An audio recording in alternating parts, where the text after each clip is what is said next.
Welcome to Capital One Bowl Mania. You're watching the TaxSlayer Gator Bowl as part of Capital One Bowl Mania. TIAA Bank Field in Jacksonville, the site. NC State can cap its third 9-win season in 4 years. Kentucky making its 5th straight bowl appearance, a streak that started in the Gator Bowl back in 2016. Anish Shroff alongside Tom Luganbill. Happy New Year. Larisha Harris will be with us in just a moment. In this turbulent, crazy 2020 season, it would have been easy for a lot of teams to say, you know what, no bowl game. We're done. We want to go home. Kentucky could have done that for a number of reasons, but they have a strong why in this game. They've got a couple, in fact. One is Chris Oates. Big reason that Kentucky is playing the junior linebacker was diagnosed with a serious medical condition in May. His number 22 jersey has been rotated amongst the team. And then you have John Schlarman, the beloved offensive line coach who lost a 2-year battle with cancer in November. They are playing for him and his legacy, which manifests itself in the big blue wall, Kentucky's offensive line, which is the biggest pillar in the foundation of this football team. Well, it is. And listen, everybody's been through an awful lot over the last year. And I think the one thing that we all got to come away with is some perspective. And maybe nobody has more perspective right now than not only this Kentucky offensive line, but this Kentucky football team as a whole. You think you're sore, you don't want to practice, you don't want to go to the training room, you don't want to go to class. Oh, by the way, your offensive line coach is in between drills and in between periods vomiting in order to coach you. And that's the why for this football team. You see Drake Jackson, the leader, up front, and an offensive line that has plowed their way through opponents on the ground for Kentucky. Yeah, they haven't had much of a passing game, No. so that big blue wall has led the way for this ground game. Yeah, they are going to line up and they're going to pound you. And it is a really talented group in the backfield. Plenty of options you see right there. And you see Terry Wilson, the quarterback. Senior quarterback's going to get the start today. He's been productive on the ground, but it's been the passing game that's been the problem for Kentucky all year long. Meanwhile, on NC State, they had their own adversity to deal with, more on the field. But there was a tipping point this season where it looked like an 8-9 win season was just a pipe dream. There's no question. You know, you come off the quarterback shuffle for NC State. You come off with a big win versus Wake to open it.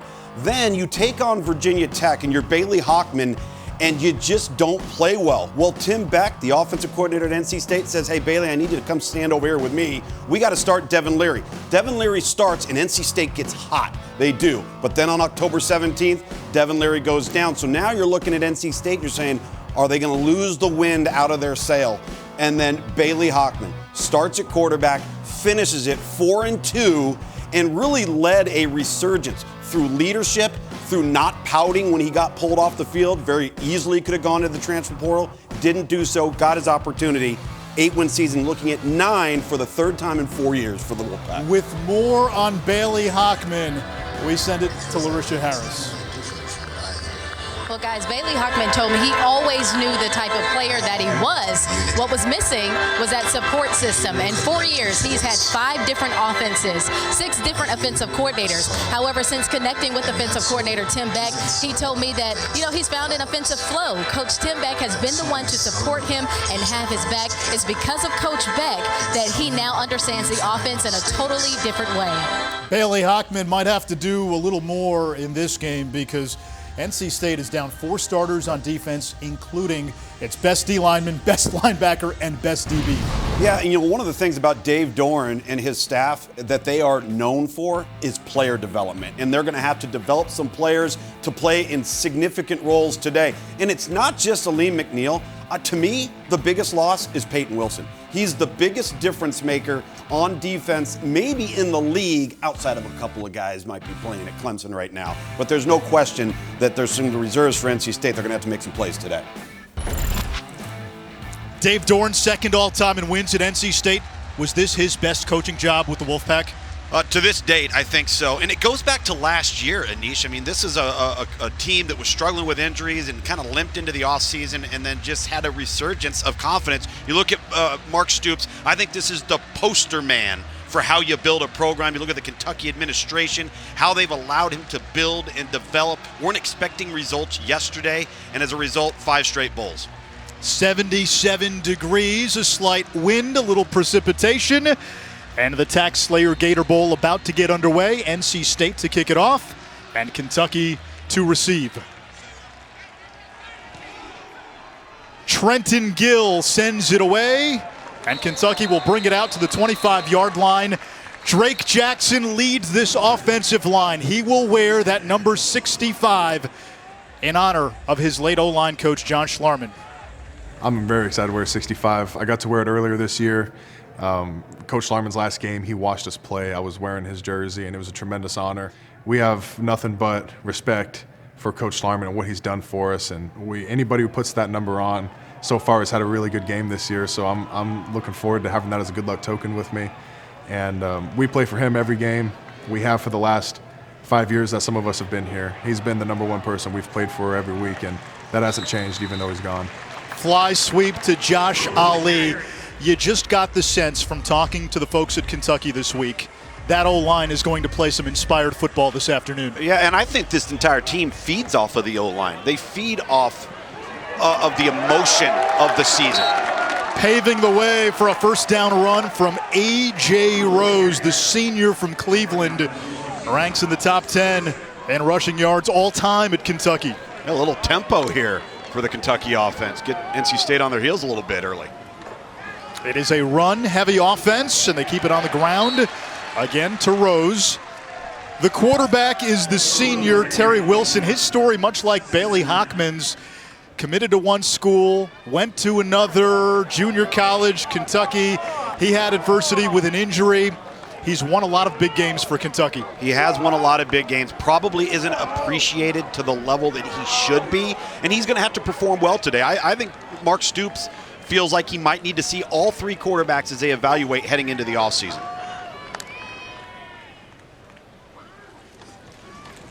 On second down and 8, again to the ground, and that is Chris Rodriguez, who runs like an anvil on wheels. 101 straight carries from Rodriguez that have resulted in positive yardage. You talk about forward lean, a guy that's going to churn the legs. These backs for Kentucky, you got to understand, A.J. Rose is 215 pounds. Kavase Smoke, 201. Chris Rodriguez, 224. That's a lot of beef and power behind an offensive line that's veteran and big and physical.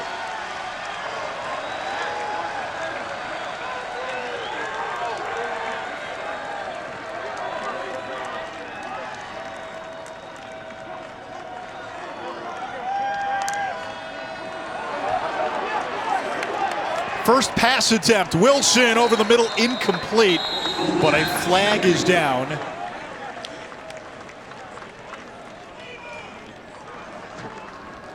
Offside. Defense, number 31. 5-yard penalty results in a first down. First down, Kentucky, and this is an offensive staff that went through changes after the regular season finale. OC Eddie Grant fired, quarterback coach Darren Hinshaw fired. Vince Marrow, the tight ends coach, will be calling the plays. They did hire Liam Cohen to be the OC, but he won't take part in this game.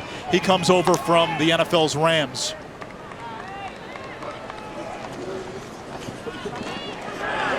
Wilson on the zone read, keeper. And picks up 7, maybe 8, and this Kentucky ground game as advertised early. Yeah, and really they have no choice. I mean, the reality is Kentucky is averaging 124 yards passing a game. Not only is that last in the SEC, it's the worst output in the passing game of any Power 5 program in America. And it's the reason why Mark Stoops had to make a staff change. And he and Eddie Grant are so close, such close personal friends. Even, they text and they call each other. Coach Stoops told us this week they had a couple of bourbons together. So not your normal firing, but obviously a change in leadership needed to occur. NC State may have jumped again. Flag is down, and that is Kavase Smoke, hands down, the best name in college football. It's not even close. There's no doubt. And this is the third back that we've seen, again, with forward lean and positive yardage with this offense.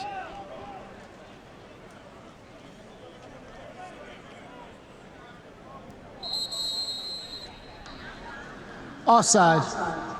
Defense, number 0. 5-yard penalty from the previous spot. First down. Listen, credit Terry Officials Wilson. We've got Fortner, for an injured offensive player, who started today at right guard, 79, started today. We'll find out just how serious this injury is. Be back in Jacksonville in a moment.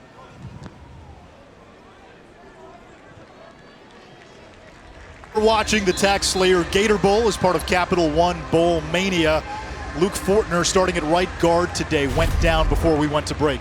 Hey, see number 79. He's just going to get rolled up, as we often see in the offensive line. You hate to see it. He was able to get off on his own accord. And as you put it, Austin Dotson's played a lot of football, number 61. He'll plug right in. And look at this unit.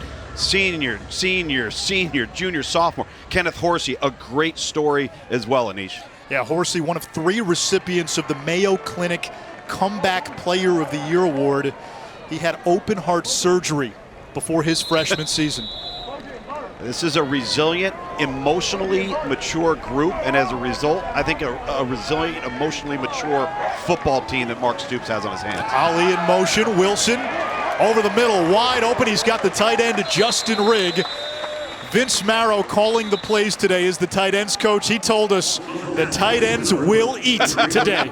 Yeah, he was excited for his group. Listen, we're going to see a few different wrinkles. Try and get a little bit more creative with the offense and give that man right there, Terry Wilson, better opportunities to be more successful. This has been an offense, and we've talked about the run game, but virtually 0 explosives to speak of. They have not been able to get big chunk yardage, and it's really hurt them in terms of offensive balance.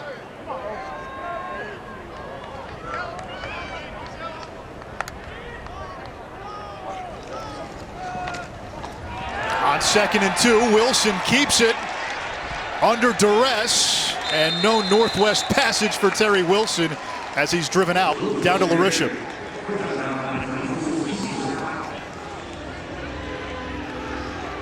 Ankle injury, and he is questionable to return. So that's Luke Fortner, ankle injury, and as Larisha told you, questionable. A loss of 3 for Wilson. It sets up 3rd and 5, and from here, this could very well be 4-down territory for Kentucky.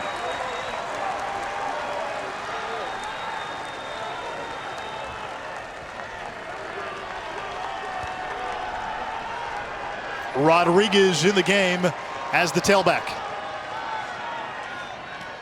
Wilson on the slant and a 1st down catch. Isaiah Epps, just his 6th reception of the season. Got the little swing route by the back out of the backfield. Opens up that window on the inside slant. And you see Epps, I like where that ball was placed. Low, down inside, no danger of the ball getting tipped. Give your target an opportunity to catch the football, move the chains. And now, Anish, you get right back to your bread and butter. NC State on defense, down significant starters. They know what's coming between the tackles. Rose ran into a roadblock. Isaiah Moore, who is the heartbeat of that NC State defense, he's one of the guys that's going to have to step up with so many key players out. Well, especially at the linebacker level, depleted. No Peyton Wilson, as we mentioned, with number 11. No Drake Thomas, 32. Isaiah Moore is the key cog in the middle. And then along that defensive front, you see number 2, Scott there. Number 0, Terrell Dawkins. Number 52, C.J. Clark. 2 players that have to play big within the trenches today against this Kentucky run game. Noah Lee McNeil, who opted out, and he's preparing for the NFL draft. McNeil, one of the best run stoppers in the ACC. Here comes Ali. He's got the edge and out of bounds. A few yards shy of the marker. They get a lot of it back. It's 3rd down.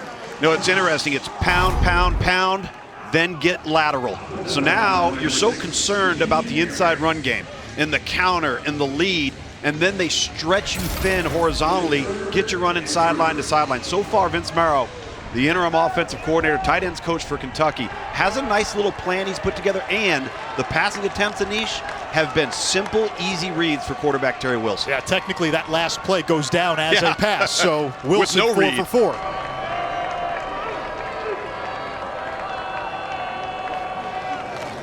On 3rd down, back to the ground. There is Rodriguez, always churning forward.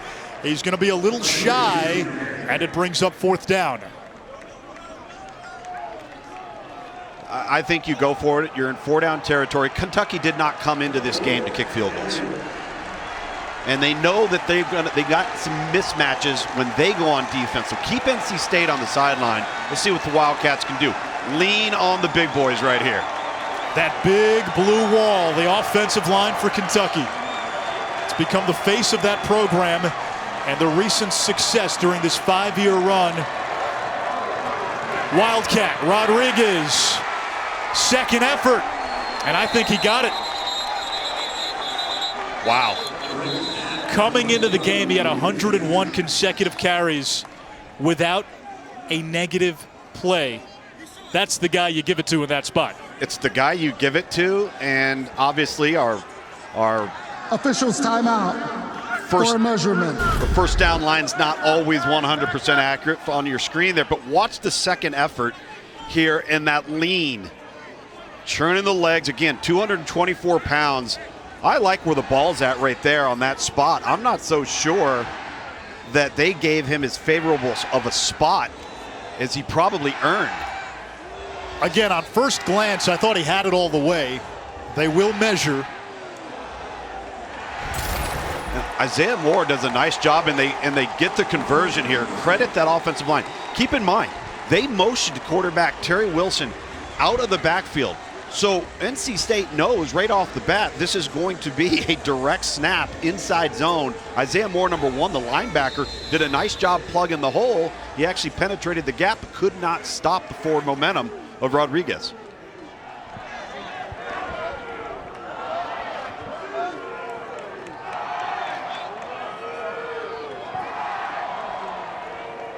Red zone opportunity for Kentucky.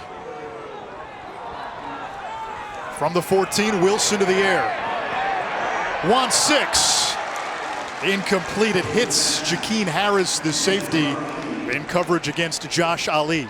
Correctly read that time by Terry Wilson. Just poor ball placement. Didn't have enough on the ball to either get it up and over the top or at least up high where you can get up for Ali. 49 catches on the year to at least get up and snag it out of the air. Terry Wilson's going to wish he had that one back. Ali leading the team with those 49 catches. No one else on the team had more than 14 coming into the game. 3 receivers to the field. Rodriguez, the running back. And it's Chris Rodriguez breaking that initial tackle, muscles to the 10-yard line. And now third down. And this is where the NC State defense all season has been so good. Inside the 10-yard line, inside the 15-yard line. Yeah, they've been spectacular. And again, you're helped because you don't have as much real estate behind you. There's not as much green to have to defend. But not only have they not allowed touchdowns, they have gotten people off the field without points.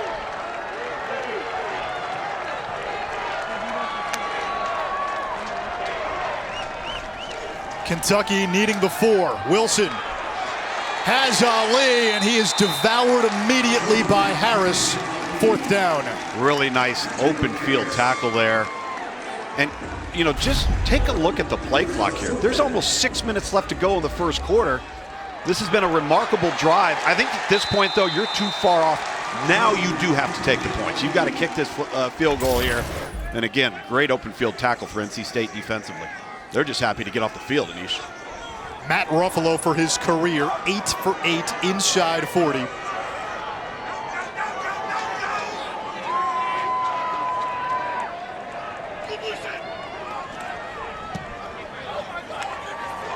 And the field goal is good from 25. That big blue wall paving the way early on a 9-minute opening drive for Kentucky.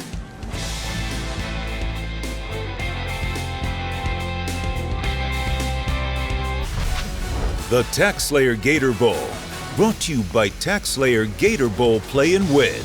Visit TaxSlayerGatorBowl.com to play. And St. Augustine Ponte Vedra. Enjoy family fun at Nights of Lights this holiday season. NC State rides into this game on a 4-game win streak. Look at their last 3 years. 2017, loaded roster. A lot of NFL talent. They go 9-4. They won the Sun Bowl. 7 players drafted. 2018, 9-4 again. Played in the Gator Bowl. Lost to Texas A&M 4 players drafted. Last year a disaster. They struggled finding a quarterback. Yep. Injuries devastated this team. 4-8, and then the turnaround this year. Yeah, the turnaround this year, and again, it revolves around the quarterback position. It really does, and the job that both Devin Leary and Bailey Hockman have done to sustain success. This is a roster, despite their opt-outs and their injuries, that are not playing today, that is really talented for the future of NC State football. A team to watch in 2021. Zonovan Knight, a dangerous return man, and they don't give him a chance. It goes out of bounds, and NC State will take over. Bailey Hockman, the quarterback. It's been an odyssey. First couple of games, he started, then was benched. You mentioned early, Devin Leary came in. But since he regained the starting job when Leary went down, a different quarterback. He's a different quarterback. He's playing with confidence. His teammates believe in him. I think that's one thing that has helped carry this offense, because as we talked about in our open, you know, when Devin Leary went down, NC State was a really hot football team, and you wondered if they could sustain it, and finishing off 4-2 to put themselves in this position today.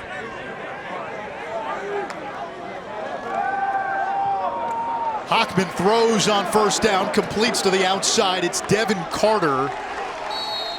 And that may be an area where NC State has a matchup advantage. Kentucky down 2 significant corners. Kelvin Joseph had opted out long ago. Fumble forward and out of bounds. The ball will be replaced to the spot of the fumble. Second down. No Kelvin Joseph, who had 4 interceptions to lead the SEC. Correct. Cedric Dort, who had started last year, was supposed to start today. He is out today, so those are 2 of your top 3 corners. Hockman back to the air. Checks down. He's got Ricky Person.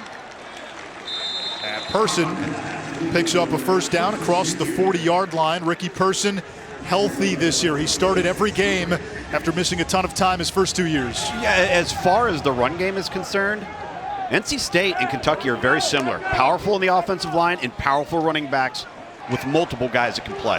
Now that guy's a load to bring down. Zonovan Bam Knight, 5 straight games with a rushing TD. NC State coming out throwing. You hit the check down to move the chains. They want to be an outside stretch zone team. They want to press the edges of both offensive tackles. That's kind of their bread and butter for offensive coordinator Tim Beck in this offense. And then come off play action. And to your point, Anish, take some of those one-on-one shots downfield with these big targets in Devin Carter and Emeka Emezie. 6'3", both of them 225 pounds. Against a 4-man rush, Hockman with time. Downfield, intercepted. It's Brandon Eccles. And Eccles slides down into NC State territory. This is a ball-hawking defense that tied for the SEC lead with 13 interceptions. 19 turnovers coming into this game. Just a poor throw into zone coverage. We'll break it down when we come back.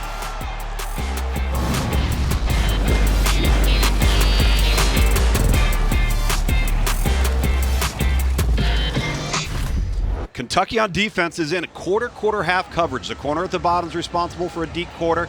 Safety in the middle is responsible for a deep quarter, but then the safety at the top is responsible for the half. Watch the corner right here. Squat and walk up. Bailey Hockman thinks he's playing man. Now all of a sudden he gets his eyes forward on the quarterback and drops back.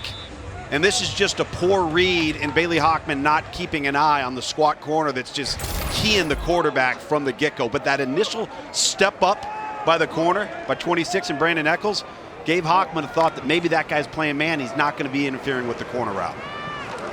So after a 9-minute opening drive, Kentucky back at it, and Cavassier Smoke picking up a dozen and a first down. And good news for Kentucky, Luke Fortner Officials back into the game at left for an guard. injured defensive player. Meanwhile, NC State with a man down on the defensive side. It's Isaiah Moore who is limping off the field, and already thin at linebacker without Peyton Wilson, the ACC's leading tackler. Drake Thomas is out as well. Nice little run here for Cavassier Smoke. Well blocked at the point of attack on the counter play. And again, to your point, play clock to 40. NC State cannot afford to have a guy like Isaiah Moore Anybody within the middle of their defense, they're already thin. That's the area that they've got to keep healthy and on the field.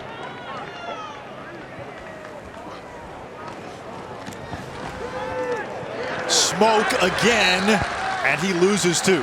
Down to Larisha. Well, guys, I talked to defensive coordinator Tony Gibson about Isaiah Moore, and he told me he's a quarterback of the defense. He's my comfort blanket. He controls the middle and gets everyone lined up. When Isaiah is not in, I get a little nervous. Yeah, Larisha, you know, that time, number 30, Seth Williams, 33, Duffy, come in for Isaiah Moore and make the tackle for loss for this NC State defense. So reserves, again, playing a key role early on. Williams and Duffy, both former walk-ons. How about Cavassier Smoke? He brings a little of that explosiveness. Home run hitter in that backfield. Yeah, this is just a nice zone run into the boundary. You're pulling your H-back across to block the unblocked defensive end on the backside. Expect some play-action pass to come off of that action with Terry Wilson moving and leaving the pocket, and that tight end becoming an option in the flat. Kentucky struggled on third downs in its last 3 games. They'll keep it on the ground. Here's Smoke to the outside, and turbines ahead to the 30-yard line. That tells you they were thinking 4 downs. Yeah, there's no question. And I tell you the other thing, it does not matter for Kentucky right now how many bodies NC State has in the box. This isn't about counting numbers. This is about, we're better than you. We've got a stable of running backs. Our strength is in the offensive line, and we're going to lean on you. Can the big blue wall carve out a little space to move the chains and pick up that 1 yard? 4th and 1. Rodriguez and that Wildcat look. High snap. And Rodriguez, for the first time in more than 100 carries, tackled for a loss. NC State's defense makes the stand. The former walk-on Isaac Duffy led the charge. And that's when the numbers do play a role. All right, and NC State, they're playing all run here. They know you're not going to get any pass attempt from 24 out of the backfield on the direct snap. Really nice job with gap integrity and penetrating into the backfield by, again, a depleted NC State unit that is playing with a lot of pride right now. And again, player development, a staple of Dave Doran and this staff, and you're seeing these kids come along playing well early. Jalen Scott got in there as well, getting some more time at linebacker with all the injuries. And NC State takes over now from its own 31, so no harm, no foul off the interception. Hockman rolling out, dangerous throw, and it's brought in by Emeka Emezi, 32 straight games with a reception for the senior from Waxhaw, North Carolina. Yeah, it's coming off the play action. We're going to boot out left-handed quarterback, going to his left, and whew, that's why they call it a game of inches, Anish.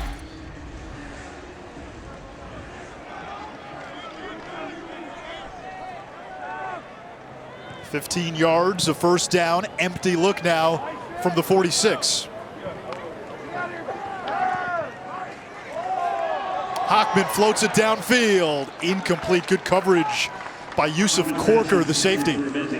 It's good coverage, but it's very poor ball placement by Bailey Hockman. This is twice now we've seen this. If he throws this up and high to the sideline, 86, you got a chance to go up and take that ball away from Yusuf Corker. Are you surprised early, the play selection for NC State, pass heavy rather than going with the run? Absolutely I am. I've really felt that this would be more of a look. The diamond formation that we would see, there's that wide zone. Well, maybe that's why Jordan Houston is tackled after a minimal gain. Quinton Bohanna, who anchors that defensive front with the stop.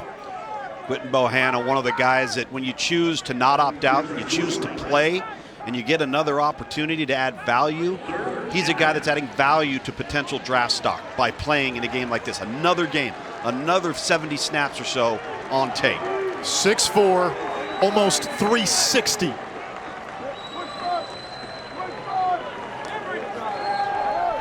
On 3rd and 9, Hockman engulfed. Jamin Davis got in there, so did Josh Paschal. Josh Paschal, another great story of resiliency. A cancer survivor a little over 2 years ago. Discovered melanoma on the bottom of his foot, thought it was a blister, and just kept going to the trainers. The trainers finally said, hey, listen, this is something serious. We've got to look into this. Battles back from it. His former roommate, Josh Allen. Trenton Gill to punt it away. Here's Ali averaging 12 yards a return, not much there. And Kentucky will take over deep in its own territory. A 51-yard punt from Gill. Wildcats back on offense. They've had the ball for almost the entirety of this opening quarter. Well, they have. And listen, you look at that record next to Kentucky's name, 4-6. 4 of their 6 losses were to teams that finished the regular season in the top 10, all right? They've virtually had 0 passing game to speak of, and they've probably had a couple opportunities, to be honest with you, to be 6-4. So the future is bright. There's a reason why they were favored coming into this game. There's a lot of positive components with Kentucky. Coach is telling us, hey, if Kentucky doesn't play a 10-game SEC-only schedule, this is not a 4-6 team. A.J. Rose stumbles forward for a couple of yards. Take a look at time of possession. Kentucky had the ball for 11 and a half minutes in stanza number 1. An interception and a field goal, and the Wildcats lead 3-0.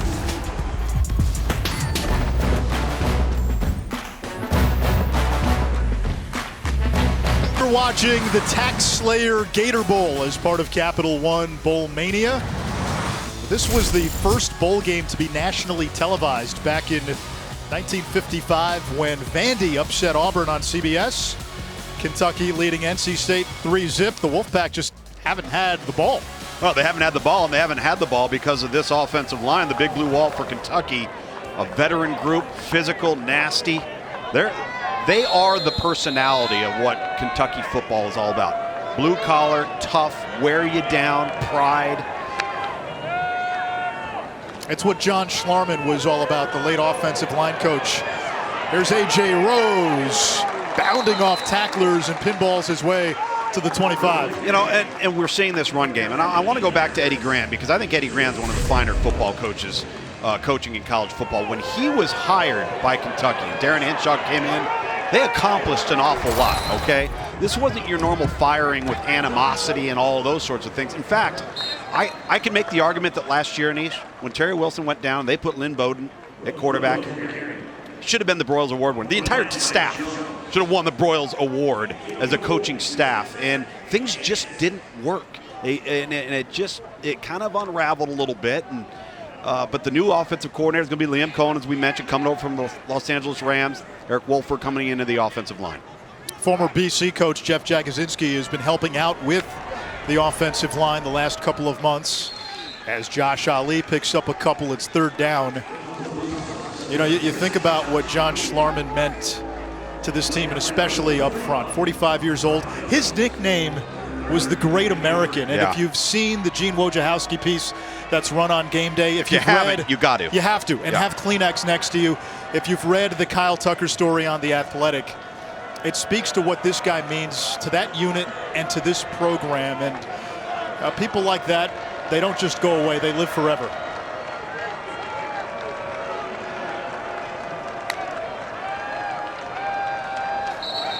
On 3rd and 3, we get a flag. Prior to the snap, Kentucky calls their first timeout of the half, 30-second timeout. It's a timeout by Kentucky on 3rd and 3. We're down to the last 2 bowl games, Lugs. 4 Eastern, number 25 Oregon taking on number 10 Iowa State in the PlayStation Fiesta Bowl. Then Texas A&M and UNC in the Capital One Orange Bowl. Iowa State, Oregon, clash of styles. If you haven't seen Breece Hall, maybe the best running back in the country. Yeah, Breece is fantastic. And that Iowa State, that football team's licking their wounds a little bit, coming off of Big 12 championship game. Our pal Dave Pasch calling that one. And then later on, I think with all the opt-outs that North Carolina has had, it's going to be interesting to see the type of established depth that Mack Brown is continuing to try to build at North Carolina against a team in Texas A&M that truly felt like they should have been the number 4 seed in the college football playoff. That's the best part of the day after the semifinals, the revisionist history. Oh, yeah. Flag down, Wilson taking a shot into coverage and nearly caught. Epps could not hold on. Duffy got in there to knock it away. Offside. A penalty is Defense, number 45. 5-yard penalty results in a first down. So Davin Vann called for the offsides. That's 3 now on NC State. Credit the hard count. You see Epps down here, 81, almost secures this ball over the outside shoulder. Did that play call surprise you? 3rd and 3, Kentucky taking a shot? It did a little bit, but I think it might have been a call just because it would be so against type for this team that maybe they thought they'd have a one-on-one, some safeties lurking on the inside, and maybe get a shot, but nobody biting in the back end for NC State. Second time a penalty is extended to Kentucky drive. Wilson backpedaling, throws off his back foot, and toward the NC State sideline in the direction of the tight end, Keaton Upshaw.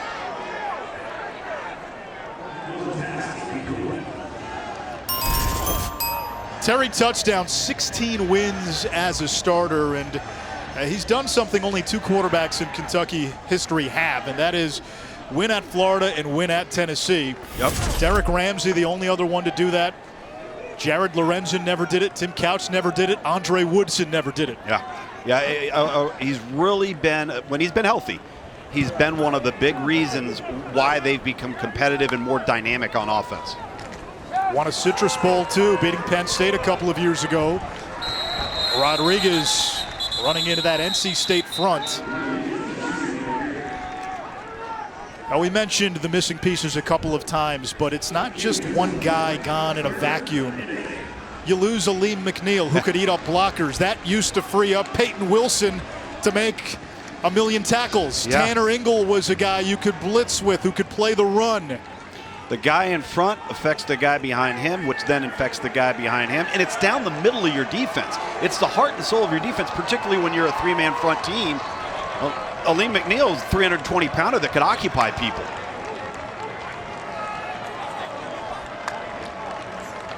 Third down and 8, a 3-man rush by the Pack. Into traffic, and that appears to be intercepted. And is picked off by NC State. The ruling on the field is an interception by the defense. First down, NC State. The second of the season for Tyler Baker Williams. An ill-advised throw here, Anish, from Terry Wilson. And it's kind of just a reflection of what Kentucky has been in the passing game all year long. Nothing to complement this run game. Intended for Hayes, Akeem Hayes right there. Let's take one more look. Is this a catch? The ball is allowed. On the field is an interception. The previous play is under further review. The ball is allowed to hit the ground as long as when it hits the ground, the receiver has possession. Correct. Take a closer look at this one. The one angle seemed maybe the ball might have been coming out at the end. Replay will review. We'll step aside.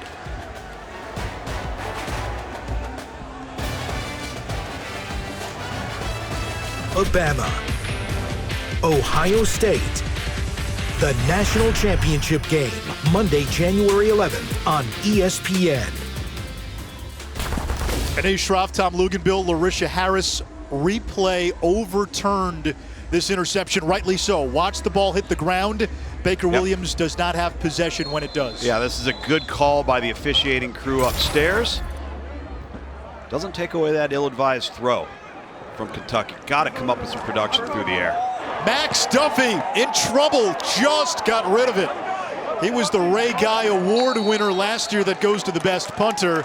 And Thayer Thomas makes the fair catch. Near disaster twice averted for Kentucky. Big time, and a heady play, and then to get the ball off your foot, that went from disaster to now less of a disaster to a heck of a play in the kicking game. And again, look at the field position flip by Duffy making that play and putting NC State on a long field offensively. If you're Kentucky, you have to know where 31 in white is on punts. Vi Jones, 3 blocked kicks this year, 2 on punts.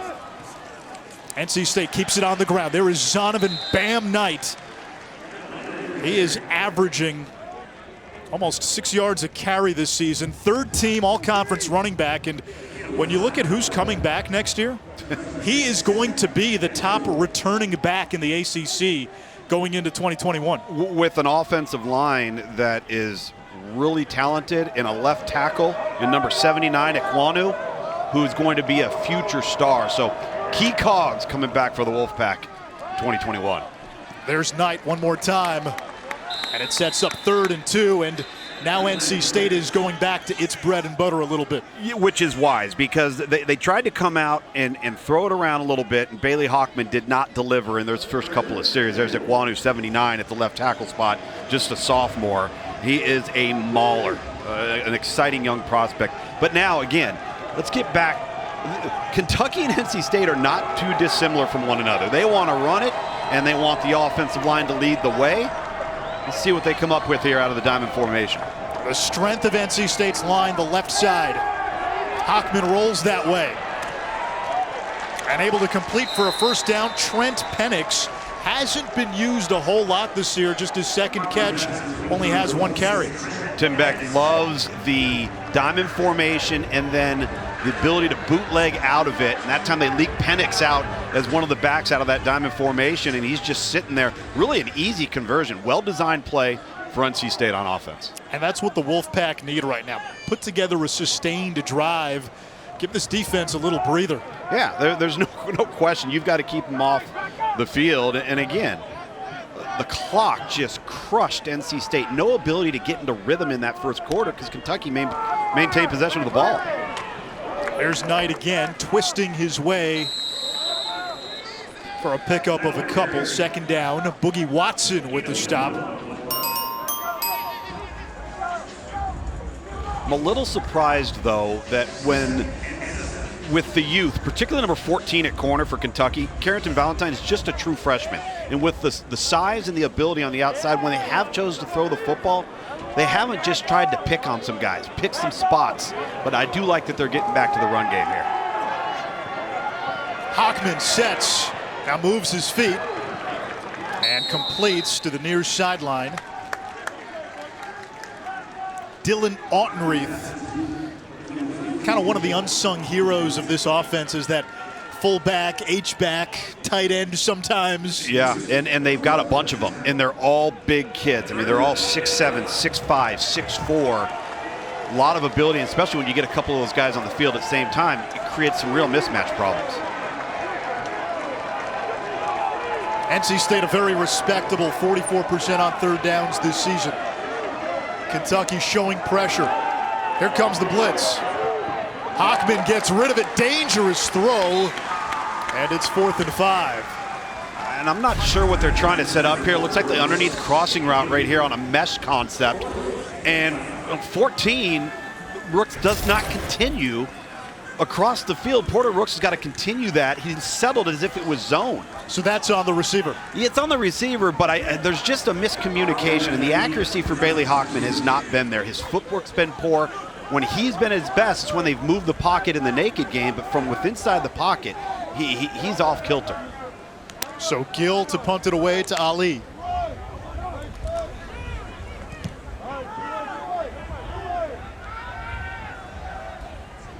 And the fair catch made at about the 22-yard line, where Kentucky will take over.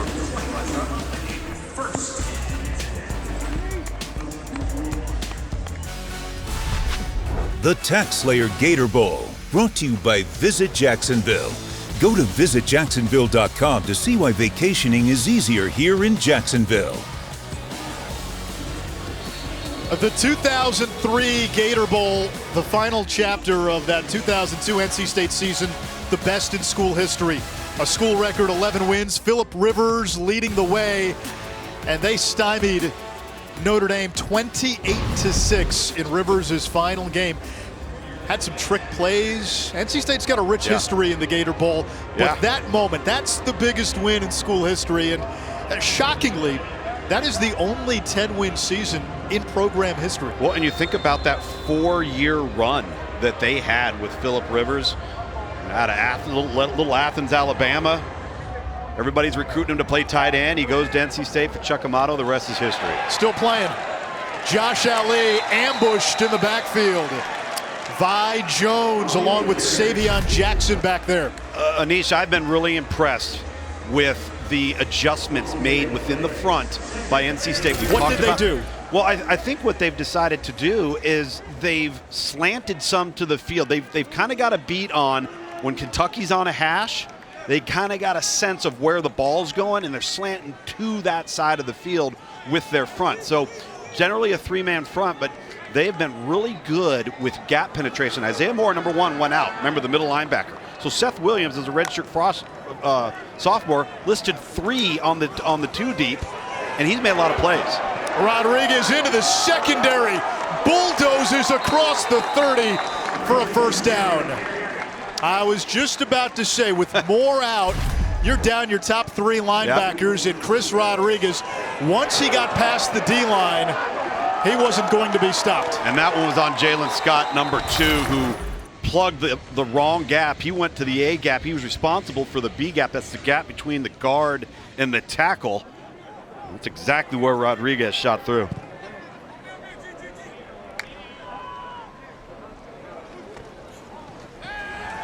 Wilson will keep it. RPO being chased and throws it away.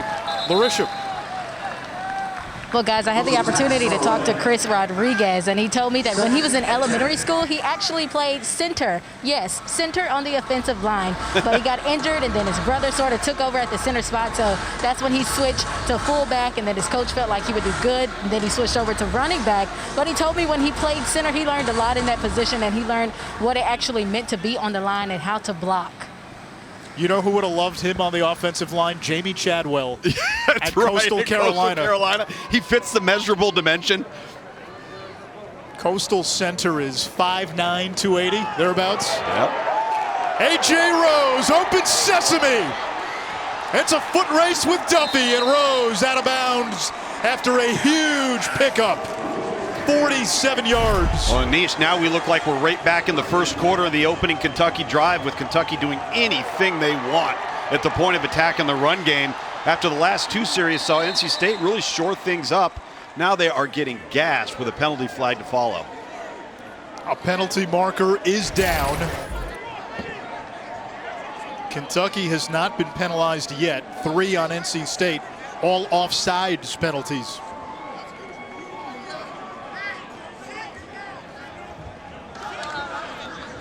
After the play, there were fouls by both teams.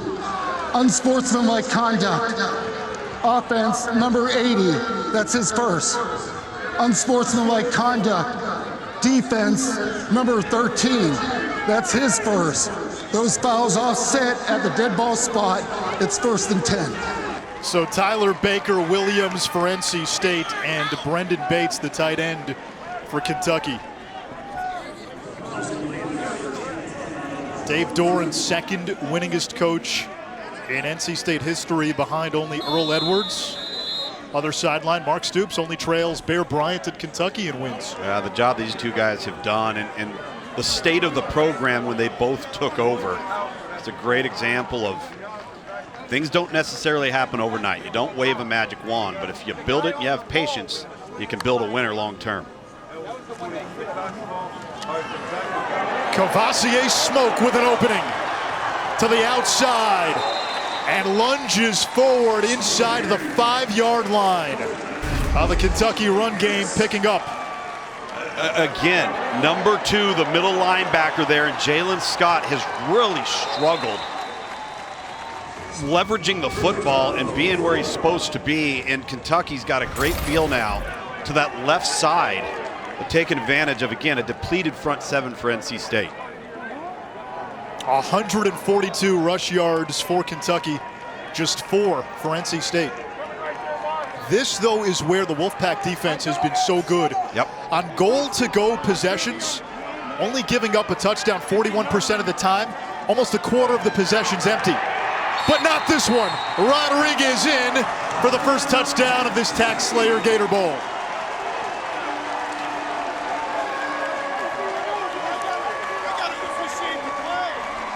Well, he's been the bell cow on this series. Him and Cavassier smoke. And I love the design here. Again, you pull number 80, you pull Brendan Bates across the formation to block the unblocked defender who's the defensive end. You create that gap on the inside. And NC State has struggled to plug gaps on both sides of the center for the entirety of that series.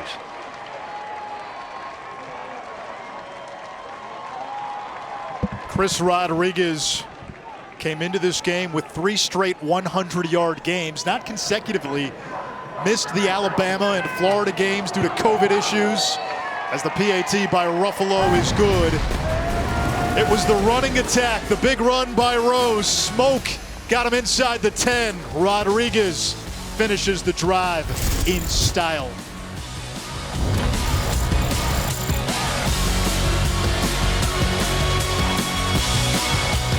(10-0) Kentucky on top of NC State after a Chris Rodriguez touchdown run. The Progressive Bowl Challenge Cup will be awarded to the conference that has the highest winning percentage in the postseason. SEC at 3-2. The ACC pitching a Blutarski right now.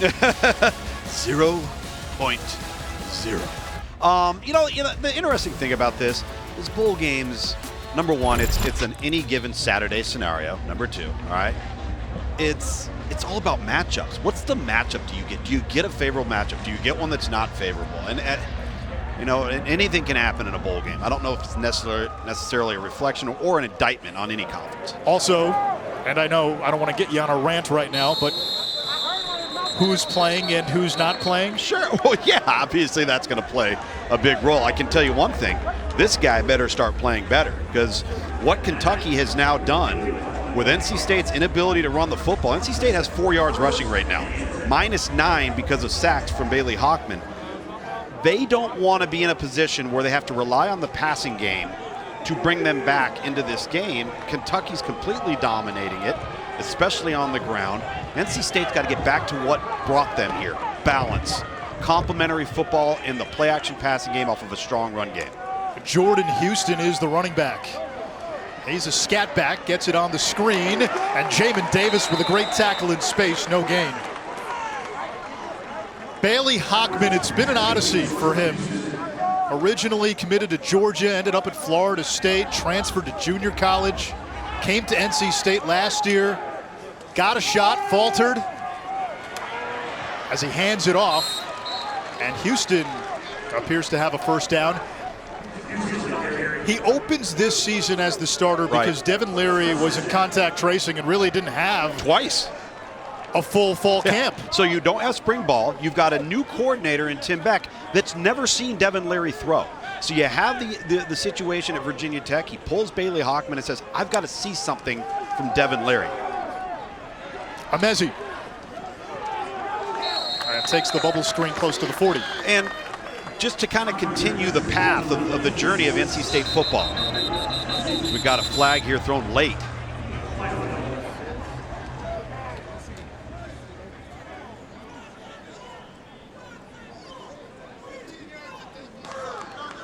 After the play, unsportsmanlike conduct for taunting defense number 26. That's his first. 15-yard penalty from the dead ball spot, automatic. First down. That's a veteran in Brandon Eccles that knows better. That's a silly penalty. But getting back to the quarterback situation is, you decide to start Devin Leary and he gets the win versus Pitt the following week, and this offense starts to soar. Now, what could Bailey Hockman have done in the climate that we're in right now? Pout, be disgruntled, become a locker room lawyer, decide to enter the transfer portal. He doesn't. He hangs in there. He supports his teammates, and now as a result, they're in a bowl game because of his leadership. Here is Amezi.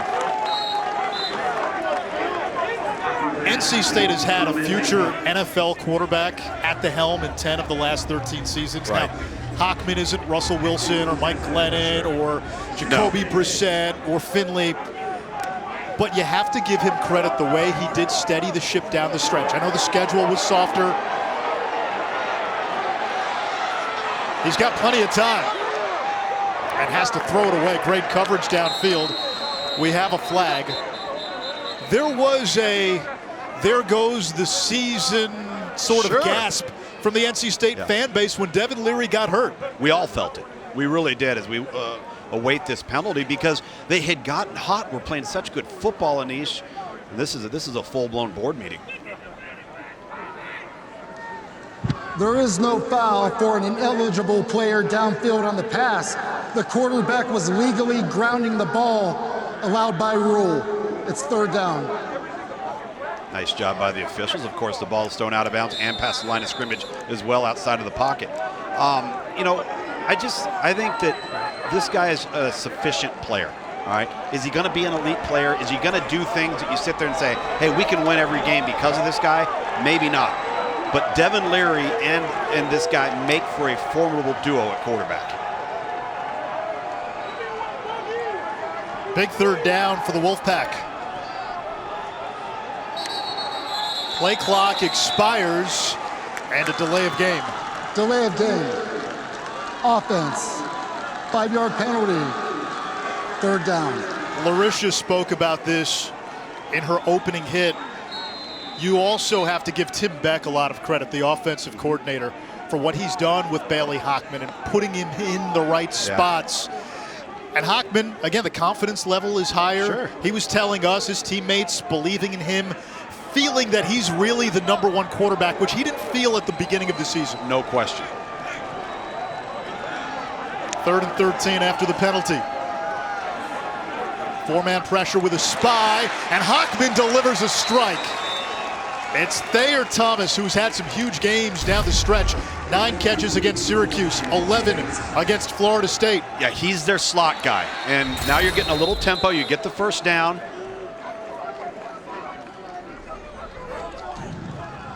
Kentucky calls their second timeout of the half. Timeout Kentucky after a pickup of 19 by Thomas. Wolfpack threatening.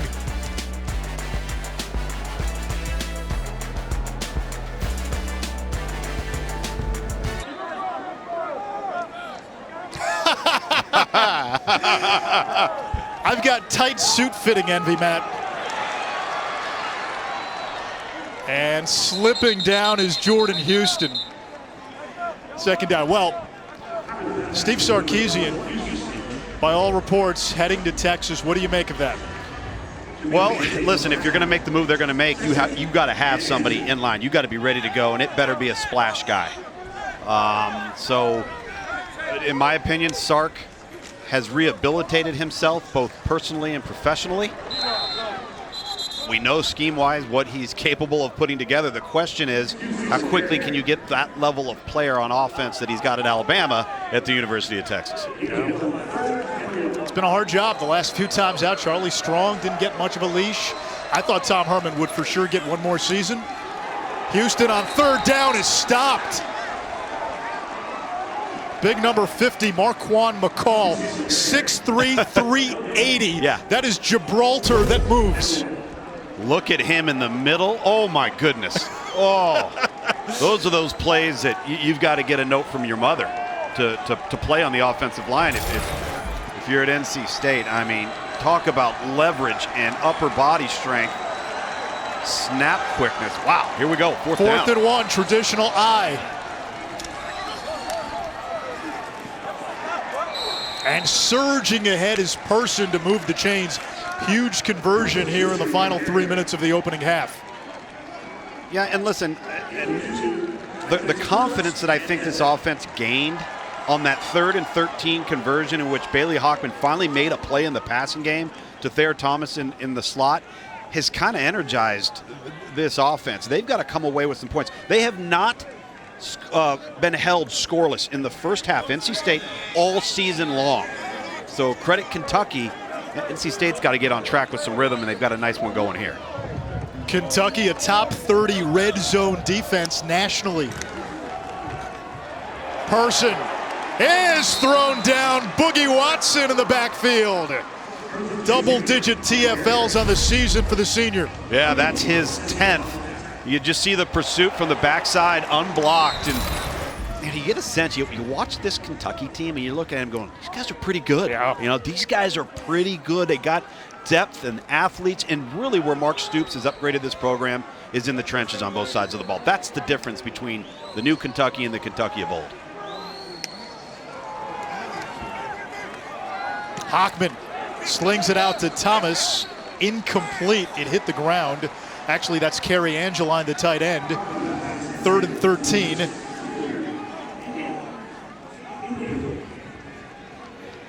Tight end, 6'7", Anish. You can't throw the ball on the ground if you're Bailey Hockman. They've got to somewhat, NC State, come up with a way of having back-to-back positive plays. They can't seem to string together a series of plays with positive momentum. It's 2 steps forward, 1 step back for this offense.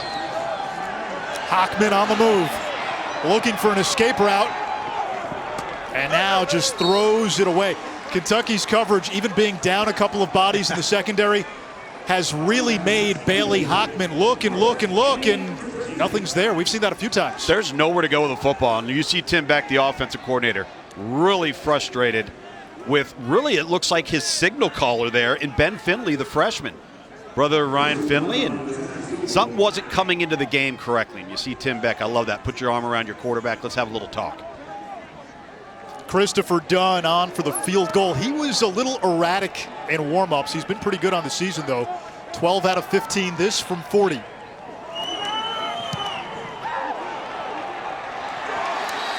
And that wobbler doesn't get there. I don't know, was that tipped? I think it was partially blocked here. You had some penetration. If we take a look, and Kentucky's certainly saying it is. Off the right side of your screen. It's like 23, Anish. Yeah, he got a finger on it. That's Tyrell Asian. Yeah. And again, your NC State, Asian does a nice job in the kicking game, and your NC State, you finally string together a respectable series and come away with no points.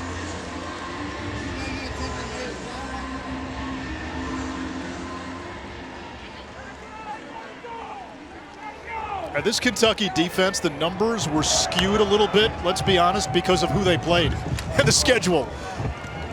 Here comes Rose. He had a big 47-yard run on the last drive. Still churning. Ball comes out at the end, but right into his embrace. Wow. Another big run for A.J. Rose. And it's all to the left. Everything that Kentucky is doing, and again, they have just done such a poor job on the last 2 series. NC State on defense, you see Rose hanging onto the football of plugging gaps. Wilson fires a strike. Allen Daly, the 6'3" junior from Pinson, Alabama. Bo Nix of Auburn, his high school quarterback. Pinson Valley High School. Now, you mentioned that Kentucky defense, and they've been hamstrung a little bit. They were hamstrung by the offense's passing game as well, on the field a lot. Now Cavassier smoke. Kentucky with a timeout. And they also had some games missing a bunch of guys against Florida. They were down a lot of guys even in the win against South Carolina. Smoke with some extracurriculars. Clock stops with 38 seconds. Officials getting in the middle. They blew the whistle. Right, let's really give this thing some perspective. You are the worst team in college football throwing the football. 124 yards a game for Kentucky. Yet you're able to move the football effectively when everybody in the stadium knows what's coming. I mean, it's unbelievable. Officials timeout for an injured player on the defense, which by rule under 1 minute with a running clock requires a 10-second runoff. Kentucky has declined the 10-second runoff, therefore the clock will start on the snap. Daniel Joseph, the grad transfer from Penn State. Yeah, Kentucky obviously would decline in that spot, the 10-second runoff. Yep. Tuesday, 7 Eastern, 4 Pacific on ESPN. We'll have the 86th annual Heisman Trophy ceremony and the first ever virtual presentation. The 4 finalists: Alabama quarterback Mac Jones, a former Kentucky commit; Alabama wide receiver Devontae Smith; Clemson's Trevor Lawrence; and Florida's Kyle Trask. If Devontae Smith didn't convince you before last night. I hope he has convinced you by now. Yeah, he is. And it's not just the plays that he makes. It's his presence and his influence on the defense that allows for other plays to be made. And that kind of tells the story, right? And he's had to do more when Jalen Wadley went down. Jalen Waddle, there's no question. And all the different places that he can line up. And as a route runner, he's not good, he's special. 2nd and 7. Smoke, the running back, out of that pistol look. Wilson keeps it. Not much room. Again, Kentucky just one timeout. 3rd down. How do you play this now if you're the Wildcats? I wonder if that was a blunder right there. That ball should have been handed off to Smoke, and he would have been off to the races. You're in control of the game. Kentucky calls their 3rd and final timeout of the half. 30-second timeout. Final timeout for Kentucky. 25 seconds to go, 3rd and 7 this season for every field goal and extra point made by participating universities. All-State will make a contribution to the university's general scholarship fund. Thank you, All-State. If you're Kentucky, don't get cute here. You're in control of the game, all right? You want to go into the locker room, at least be up 13-0. And the problem is your passing game limits your options here, because if you're Mark Stoops and you're Vince Marrow, the offensive coordinator right now, you don't want to take unnecessary risk with a passing game that's not competent. So do you just run the ball to try to get closer for Ruffalo? Well, the problem is you do that, you have no timeouts now. And so your issue is, what is your sudden change? And right now, Mark Stoops, his special teams coordinator, offensive coordinator, you see Tony Gibson, the defensive coordinator, they are getting everybody ready. They're going to attempt to throw it anyway, but it's got to go to the sideline here. Wilson to throw. Over the middle, the tight end Rigg. He's got running room. Rigg inside the 5. That'll momentarily stop the clock. 16 seconds to go. Now you can spike it, and you've got a chance to run a couple of plays. Yep. I was a little surprised they go over the middle here, but put yourself in a situation. NC State calls a timeout. Wow. First timeout of the half. 30-second timeout. I think that was a defensive move by Dave Doran. We did a game earlier this year, Western Michigan, Toledo. As Vince Marrow Yeah, we're good. is talking to Mark Stoops. We did a game where it looked like the team was going to line up and spike the ball. Yes. And they faked it, and they caught the defense off guard, and that was the game winner. That's exactly right. Intense conversation there between Marrow and Stoops, high school buddies. Yeah. Well, these are these big moments where, you know, as a coordinator and as a play caller, the situational awareness and the importance of being inside the 5-yard line, in control of the game with 15 seconds, and you've got no timeouts. Again, do you want to sit there and say, we're Kentucky, let's just run the football? Well, yeah, you do, but, you know, that's a little bit obvious from a predictability standpoint. Apologies, last catch, not by Rigg, it was Upshaw, the other tight end. 1st and goal from the 15 seconds. Wilson looking for 6, he wanted Upshaw again, incomplete. Cedric Powell with the coverage, Cecil Powell with the coverage, 2nd and goal. Well, you got to like the matchup, right? You got Powell, who's 6'2", 210, versus Upshaw, who's 6'6". I would have loved to have seen Terry Wilson throw that up a little higher, more to the back shoulder, and I think you've got a clean touchdown catch right there. So ball thrown a little to the inside, but I like the individual matchup. Quarterback has to have the clock in his head here. No doubt. 10 seconds. Wilson looking for 6 again. Flag is down. It's caught by Daly for a touchdown.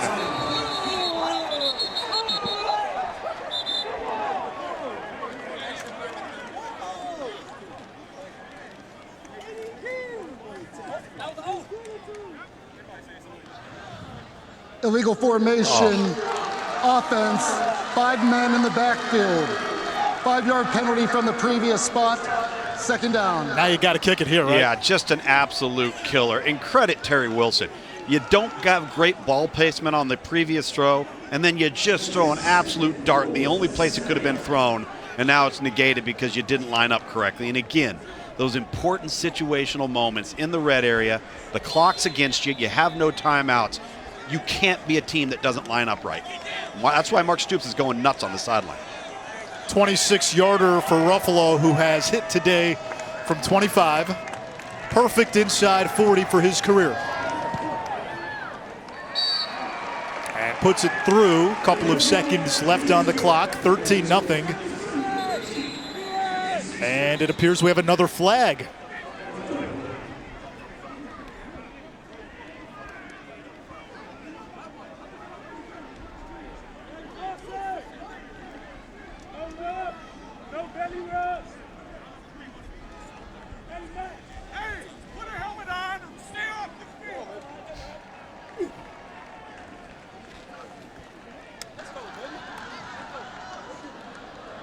The result of the play is a successful PAT. After the play, unsportsmanlike conduct, offense, number 78, that's his first. That 15-yard penalty will be assessed on the ensuing kickoff. Now NC State on its kick return team, you've got Bam Knight. Yep. Who is a threat. He took one back against Miami.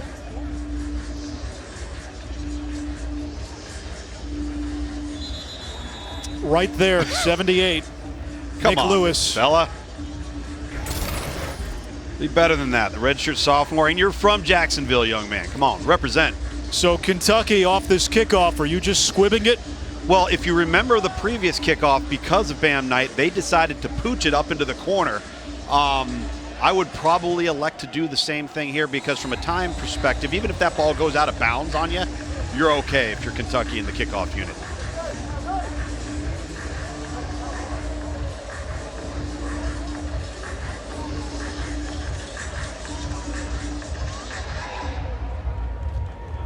Chance poor. There it is, another sky kick. Fair caught inside the 30, 2 seconds to go. NC State will receive to begin the third quarter. First time this season the Wolfpack have been held without a point in the first half. It's unbelievable the job that the momentum NC State had coming in offensively and the job that Kentucky has done on defense, knowing they were going to be depleted in the back end, starting a freshman at one of the corners. Credit Mark Stoops, his staff. I think that defensively, Brad White had a great plan, and that was if NC State's going to elect to throw it, that plays to our advantage. That's not NC State's strength, so I'm a little surprised by Tim Beck's approach here in the first half for NC State. They'll run it, and that takes us to halftime. Ricky Person on the carry. This is the end of the first half. We got the sense Kentucky was going to play inspired football. What John Schlarman means, what Chris Oates means. Wildcats pitch a shutout. Their offensive line paving the way for 180 rush yards in that first half. 13-zip. The Wildcats on top of NC State. To the studio now, Matt Barry, Joey Galloway, and the always dapper Jesse Palmer.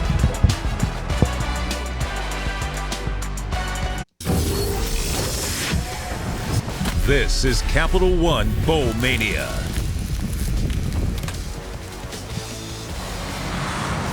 You're watching the TaxSlayer Gator Bowl as part of Capital One Bowl Mania. TIAA Bank Field in Jacksonville, Trevor Lawrence's future home. And Kentucky, 4-1 when leading at the half, brings a 13-0 second half lead into this one. NC State's rushing game, their dynamic duo, Zonovan Knight and Ricky Person. Boy, They have been bottled up by this Kentucky defense. Yeah, they have been bottled up, and a lot of it, I think, is almost to their own detriment. Wolfpack will receive to begin the second half. And here is Knight, a dangerous return man. And Bam breaking through, tackle still churning, and gets the push, and maybe that's the spark that NC State needs across the 30 as we check in with Larisha Harris. Well, guys, I spoke with head coach Dave Doran of the Wolfpack, and he told me, that he's not pleased with what his guys are doing. He says they need to finish and that they need to stop playing cautious and just let it loose. On the other side, when I talked to Coach Mark Stoops, he told me that he is pleased with what his guys are doing on the line of scrimmage, but he's not a fan of the penalties that cost them a touchdown. They need to keep that intensity up and be more disciplined. 1st and 10 from the 32. Bailey Hockman on the slant. And a drop pass by Emezi, normally a sure-handed wide receiver. Well, that's what I was saying about this offense. To their own detriment, it's been their approach that's been perplexing. And then you see the drop here by the sure-handed Emezi, who's been a go-to player in this offense, but again, not running the football. That's the bread and butter of this offense. So, again, the approach a little bit off kilter for me. Again to the air. And Hockman finds a soft spot in the zone and completes to Carter to midfield.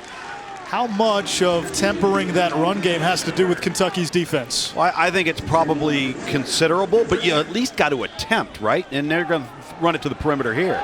Ricky Person picks up a couple, and you brought this point up in the first half. NC State had trouble stringing together positive plays in the first 30 minutes. Yeah, you know, and it's good to see two back-to-back there, one pass, one run. But you're right, they haven't been able to get into any type of rhythm, and a lot of that is because Kentucky maintained possession of the ball throughout the first half. And movement in the trenches.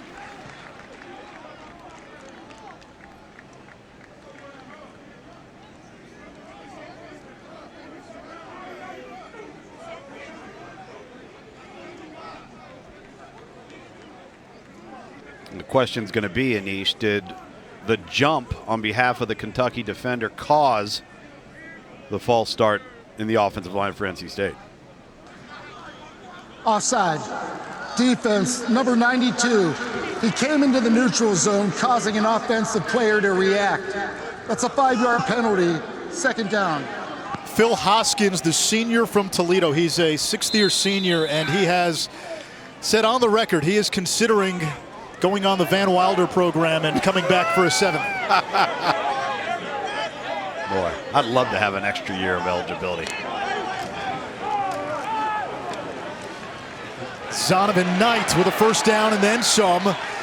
And a good-looking opening drive for NC State to begin this third quarter. A very good-looking drive, and I like how they've had some push. You got a lot of white jerseys around the ball carrier continuing to aid the forward momentum. But again, can you string together successive plays of positive yardage?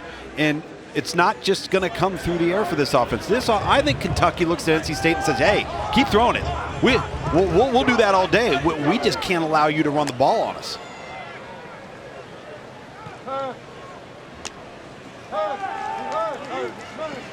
Hockman will throw.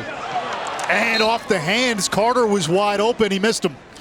Well, he missed him high and to the right, and I think it's because of the underneath defender that Kentucky had in the flat that was in a direct line of sight of the throw. You see that right there to the bottom of the screen.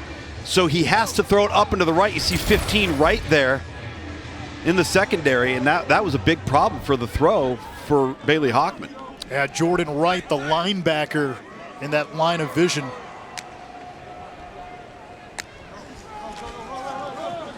To the ground on second down. Knight with an opening, and he's got 9 yards. Yet an offensive lineman throwing his body to clear some space. Yeah, see, this is their game. Outside stretch zone, all right? Getting the lineman to work up to the second level. A lot of bodies being thrown around in each right. Joe Sculthorpe, straight nosedive, and there's a first down. Back to the ground game, back to Zonovan Knight from Southern Nash High School in Bailey, North Carolina, the same high school that produced Julius Peppers.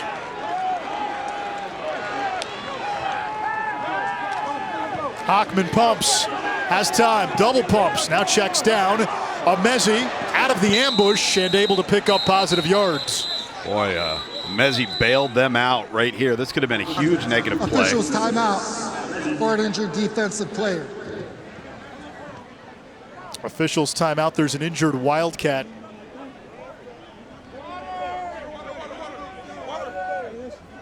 Will step aside, Wolfpack on the move.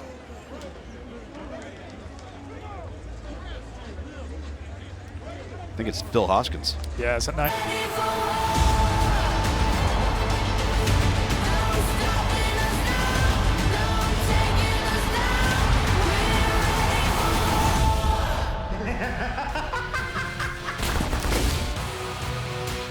Phil Hoskins had to come out of the game. The Big 6'5" defensive tackle with a 7-foot wingspan.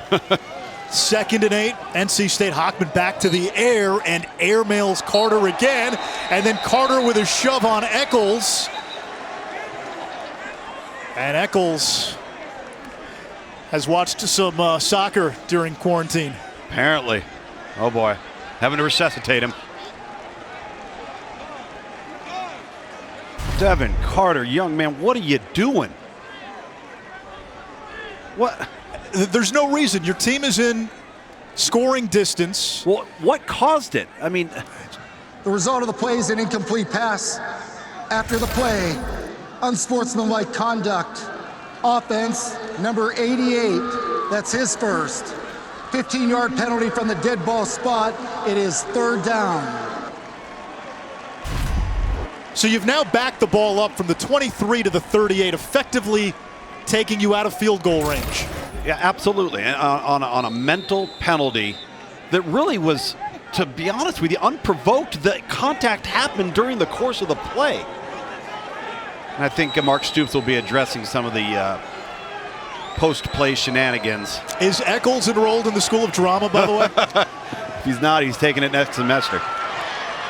Over the middle, and that is C.J. Riley. That's a big play to get them inside the 25-yard line. It's 4th down, 10 to go, and much more manageable attempt for Dunn. Although Dunn missed his first one, it might have been tipped, and during warm-ups, he was very erratic. Yeah, they just got to get something positive as it relates to points. But that penalty detonated Absolutely. all the momentum on that drive. Well, and to be honest with you, it's kind of been a reflection of NC State on offense all day long. A 42-yarder by Dunn, who missed from 40.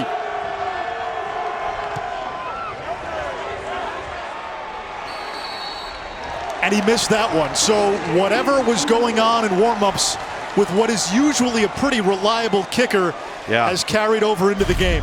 Dunn looks hesitant, and he can't get the ball up. He doesn't have any elevation, and wow. So erratic in the kicking game. And again, a reflection of this team all day long. The inability to have successful plays. He came into this game, Dunn did, 90% inside of 50 for his career. The Wolfpack's all-time leader in field goals made.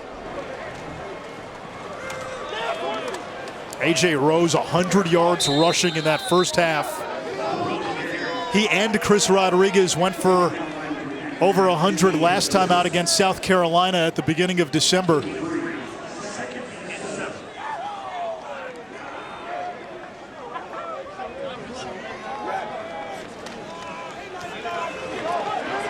Rose straight ahead, 1st down and more. Isaiah Moore back in there for NC State, try to rip it away, and more flags trailing the play. And they're going to get Darian Kennard here, number 70, the right tackle for Kentucky, late. As well as maybe one other penalty, but 70 for Kentucky. Again, be smart, young man. Hurting your football team.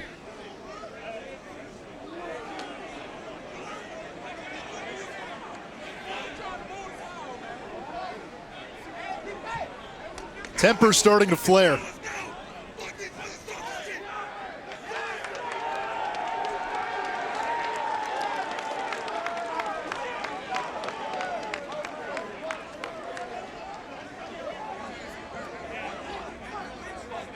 Maybe discussing multiple penalties here. Clearly at the back end of the play with Kennard's got to be one of them. The result of the play is a 1st down. After the play, unsportsmanlike conduct. Offense, number 70.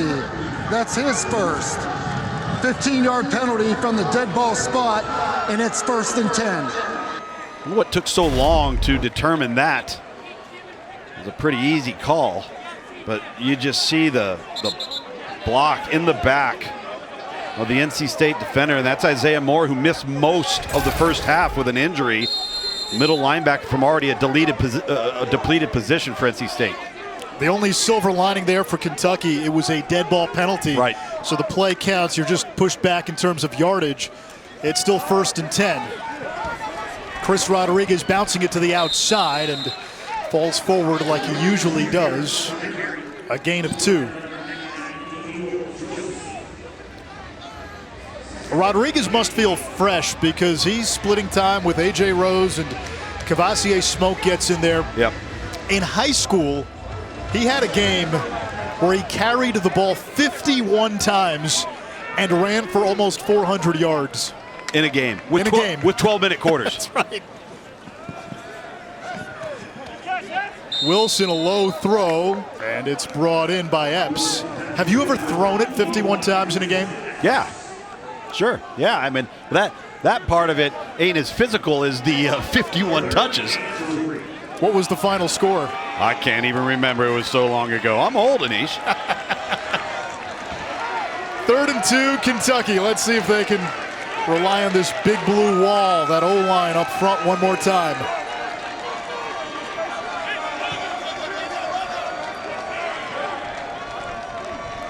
NC State, look at that, almost 7 players, 6 within the box. A 7th as an overhang defender up at the top. Only 5 blockers. And a flag with the play clock hitting 0. Prior to the snap and prior to the expiration of the play clock, Kentucky calls their first timeout of the half. Kentucky avoiding the delay of game. 3rd and 2, Wildcats on the other side.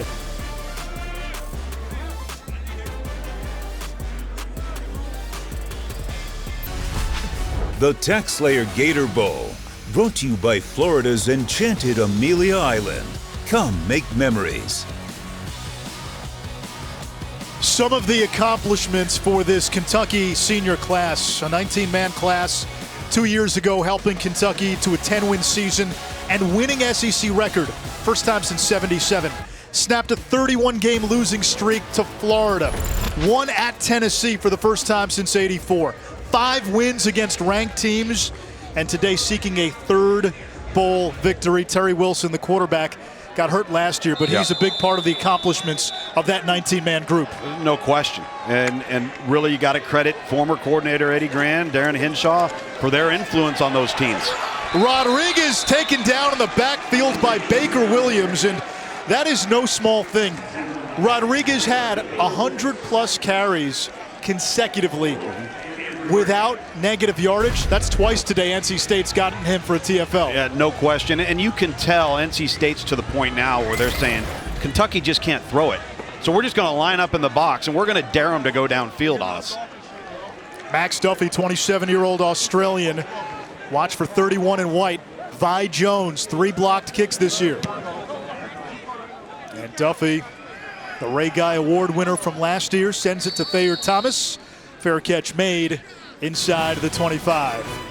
All right, Monday, January 11th, a week from this Monday, it's the national championship. Bama and Ohio State, they met in the semifinals in the first year of the college football playoff. How stunned were you last night with what Ohio State did to Clemson? I was stunned. I'm not going to lie to you. And I think so much of that revolves around, to this point, the performance of Justin Fields in big games. And then last night, there's not been a player in the college football player that enhanced his draft stock better than Justin Fields in his performance last night at Ohio State. It was remarkable. In the playoff era, that might have been the best quarterback performance we've seen. Hockman slings it to the outside. It's C.J. Riley. He suffered a torn ACL, missed most of last year, was working his way back for the better part of this year. Had his best game last time out against Georgia Tech. Yep. A graduate student, 6'4", 225, another big target on the outside. Yeah, big targets and a grad student, but the rest of this receiving corps is, for the most part, back, and they're big. 6'4", 220, 225. Really athletic group on the perimeter for NC State. Bam Knight searching for running room, and then stood up by Jamin Davis, Kentucky's leading tackler. Officials and there is a man down, for an injured offensive player. Justin Witt, who splits time at right tackle with Bryson Spees. Wait.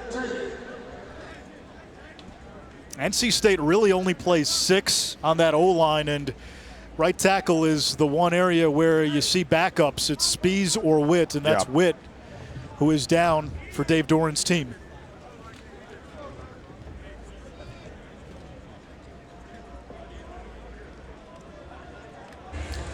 Next weekend is Wild Card weekend with triple headers both days, and we are blowing our broadcast out with megacast coverage on ESPN, Deportes, and ABC, with ESPN2 and Freeform having their own unique telecasts. Matchup day and time will be determined after tomorrow's games. The NFC East could potentially have a 10-loss champion.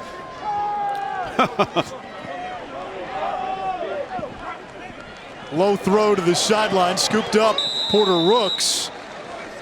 And let's see where they mark him down. They'll give him the first down.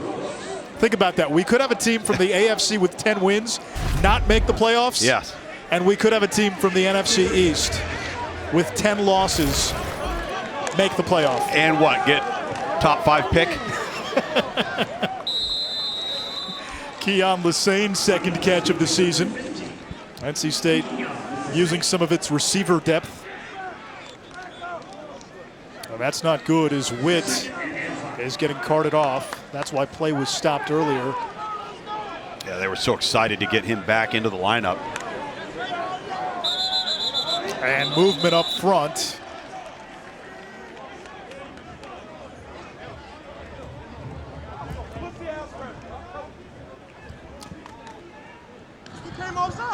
Ball start.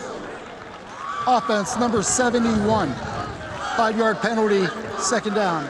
Sculthorpe, the all-conference left guard. Bryson Spies has checked in at right tackle, 56. So he'll come in for Witt, and that's not nothing new. Those two split time out there. Yeah, they're perfectly comfortable in that offensive line matchup. They've had, gosh, a ton of different combinations throughout the year. Again, another established area of depth for NC State on offense. Ekwonu, their best offensive lineman at left tackle, began the year at left guard. There's Zonovan Knight, upended, withstands the contact, and gets back to the line of scrimmage, third down. Yeah, that man right there, number 14, Carrington Valentine, the true freshman, having to start at corner. Offside. Defense, number 96, lined up in the neutral zone. 5-yard penalty, second down. Getting a little sloppy in this second half, Isaiah Gibson, the guilty party for Kentucky. Yeah, Mark Stoops mentioned that to Larisha coming out of the locker room. He's just tired of the silly penalties. Got to play cleaner football. Going back to Carrington there, 14, the corner, really responsible for blowing up that screen on the last play.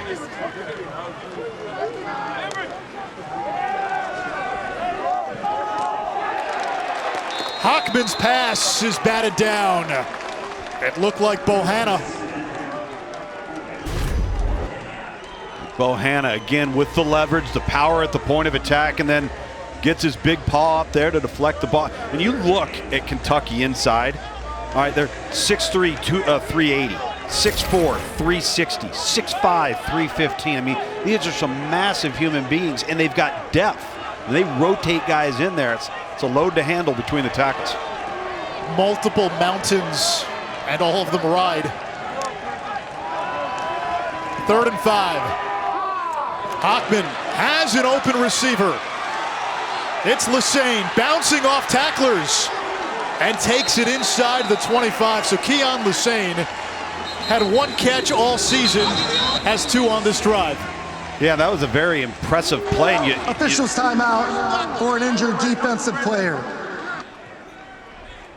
That might be some friendly fire. If you look at the end of this play, that's Brandon Eccles, who's made some plays today. He's also had some penalties against him, but he's trying to strip Lesane down the field as he's chasing him in the open field. You're going to see him right there, and then he gets hit. And I think it's Vito Tisdale, number 7, the true freshman, comes in, and wow, Tisdale's going to be a future star. Mark Stoops loves this kid. Right here, 26, there's Eccles, boom. Yeah. Eccles, a senior out of Memphis, making the switch from receiver to DB in junior college. He had an interception in this game, and That cornerback position now getting thinned out for Kentucky. Kelvin Joseph had opted out long before this game. Cedric Dort out today. He's unavailable. Right. So those were two of your top three. You take out Eccles, you're now down your top three corners. Yeah, and your backup safety, Quandre Mosley, number 21, is having to play in a nickel and corner role today. And again, opposite of Eccles is a true freshman. And Carrington Valentine's played very, very well today for a freshman. They haven't targeted him. He hasn't given up big plays. Let's hope Eccles is all right here.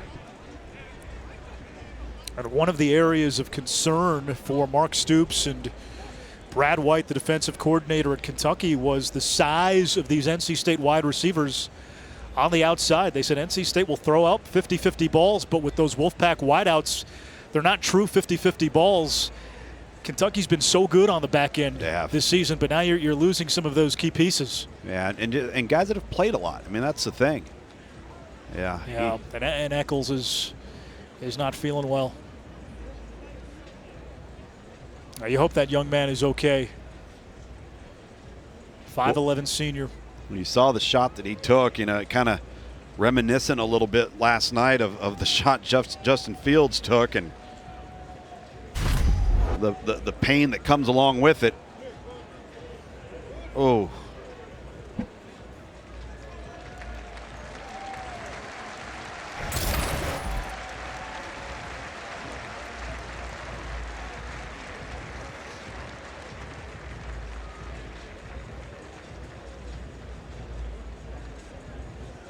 That's breakfast on the turf, but at least Eccles is able to walk off.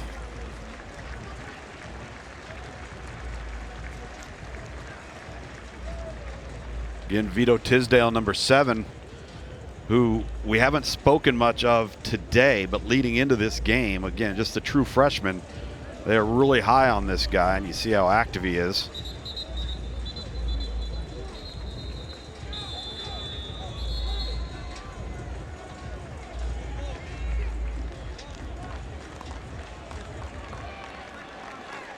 It's a critical drive here for NC State, Anish. We've spoke of it multiple times, of their inability to take some success and capitalize on it, particularly in the red area when they've had limited opportunities. Last time from the 23, this is where Devin Carter got the unsportsmanlike penalty. Here's Zonovan Knight on the cutback. And Tornadoes inside the 20-yard line. Red zone opportunity, 2nd and 6. Jordan Wright, the tackle. So I'm a little surprised that what we haven't seen from NC State are back-to-back run plays on 1st and 2nd down. They've had some success, and then they don't stick with it. They seem to want to go to the air and change things up. And to your point, as a result, some bad things have happened. They've had unsportsmanlike conduct penalties. They've had a penalty in procedure. Bailey Hockman took some sacks in the first half. Houston and Penix in the game. Penix with a lead block, and Jordan Houston 1.5 yards shy of the marker. 3rd down. 3rd down, but 4 down territory. I think with the result of that play, you're to the point now where the way Kentucky plays on offense, their ability to run the ball, you have to get a touchdown here on this drive. Also, Chris Dunn has not looked good in the kicking game. It was bad in warm-ups. It's carried over to the game. He's 0 for 2. Correct.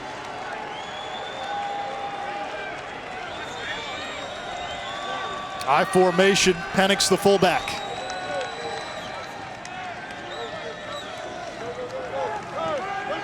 Hockman will throw.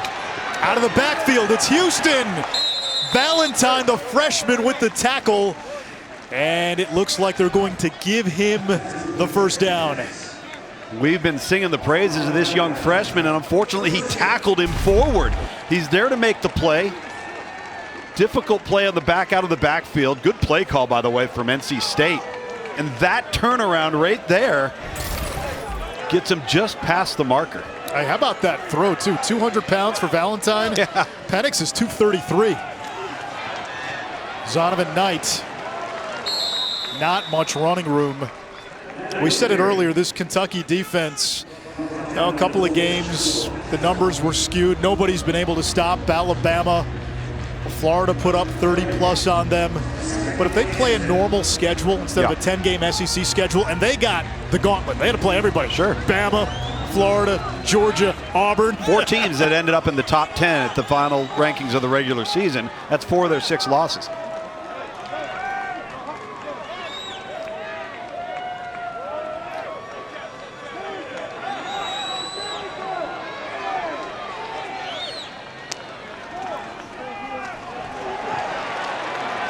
Zonovan Knight breaking the first tackle and fights his way inside the 10, third down. That's just a tremendous individual effort. Wow. That should have been a Officials 2-yard loss. timeout for an injured offensive player. Another Defensive injury. player. And that is Bohanna.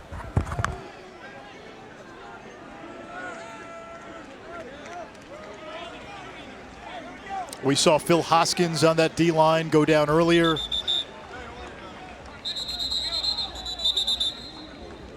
Down to Larisha. Brandon Eccles is currently being evaluated by Kentucky personnel, but I'm told they are checking his ribs right now.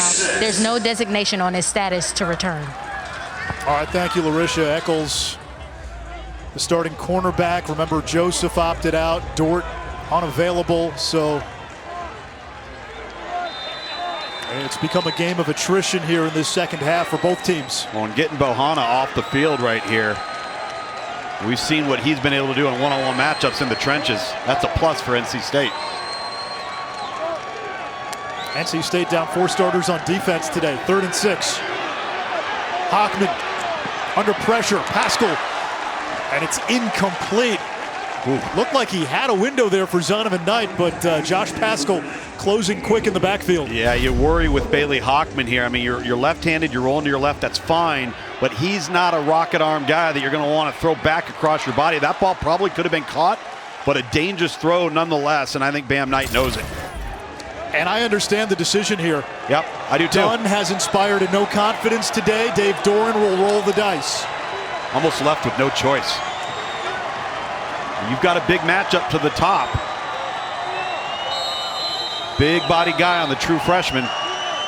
NC State calls their first timeout of the half. 30-second timeout. Timeout NC State. If you are just joining us, Christopher Dunn, who has been one of the top kickers in the ACC, honorable mention all conference, really struggled in warm-ups today and 0 for 2 in the game. You know what? The kicking game and the importance of it, it can get glossed over. And then, you know, we had a couple of this year, Anish, where you're sitting there saying if you make that field goal or you attempt the field goal early in the game, and then you look at the back end score and it's a 2-point difference. This is a confidence thing, I think, for Dave Doran, more so than it is for Christopher Dunn. 3 receivers to the boundary. Angeli, number 6, a big target down here. Hockman under pressure, eluding the pursuit, throws on the run, end zone, and it's caught! C.J. Riley brings it in.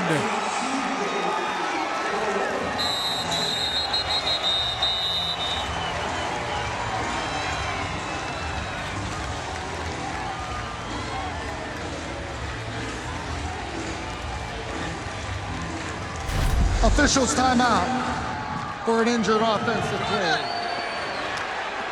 He had Angeli, the tight end, number 6 initially, but he gets flushed from the pocket, forced to create. This is where Bailey Hockman has been really good actually all year long. He's been out of the pocket, and we talk about a game of inches. That defined it right there. Go make a play, 19.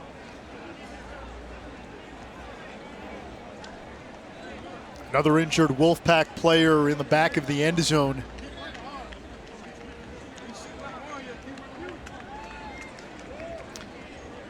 Question is, as an offensive lineman, was this a celebratory injury? How did he get down there? Grant Gibson, the center, and boy, he has been the one constant with all the movement on the offensive line. He has played every offensive snap this year. Only player on the O-line to start every game at the same position.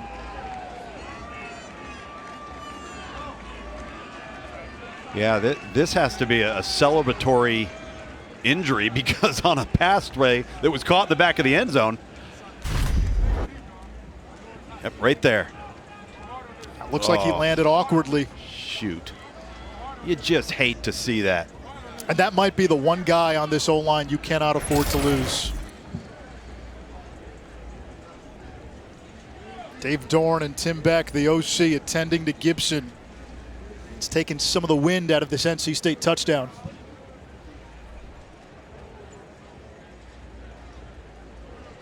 NC State gets on the board, but in the ensuing touchdown celebration, center Grant Gibson landed awkwardly after jumping straight up in the air.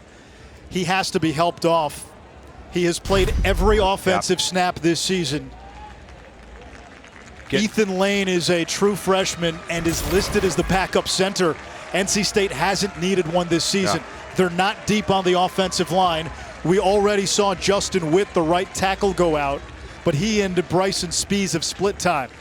This is a huge loss. Well, it's a huge loss for a couple of reasons. You mentioned the backup being a freshman, and he's also light, all right? He's not even a 290-pounder. So now you're going to have a true freshman in there. You're going to be a shotgun-based offense predominantly. So you got to be concerned maybe about the consistency of the snaps. And then on top of it, the calls at the line of scrimmage, pass protection calls, the responsibility and the communication is going to be critical for the rest of this game.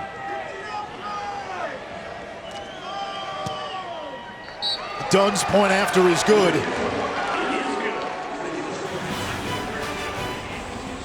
Monday, January 11th, it is the national championship game presented by AT&T. Alabama and Ohio State, the Tide installed as an early favorite. But if Justin Fields plays the way he did against Clemson, and obviously he's got to get healthy after that hit he took, Ohio State's going to have a chance the way they're playing right now. No question about that. Look at the MegaCast here, too. MegaCast coverage. You've got CFP Live on ESPN2, Skycast on the U. You've been a part of the film room coverage in the past. Done that a number of years. It's tough to do that in a pandemic year, though. That thing's going to get tricky.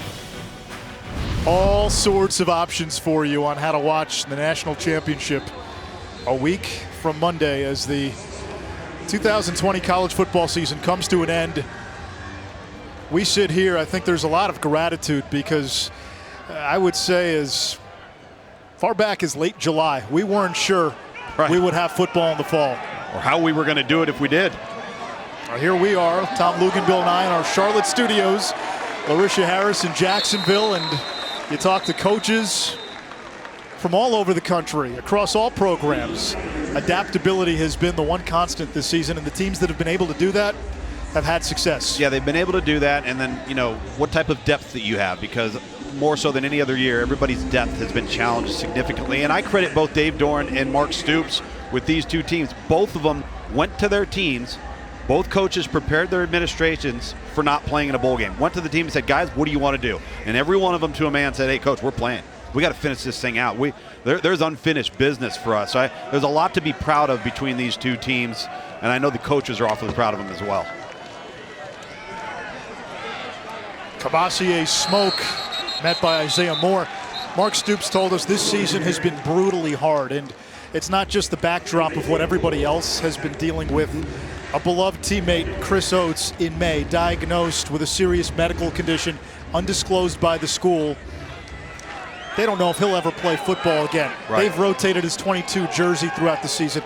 And then in November, John Schlarman, the offensive line coach, the architect of the Big Blue Wall, Kentucky's O-line, a big part of establishing the current culture, lost his 2-year battle with cancer. That weighed on the team.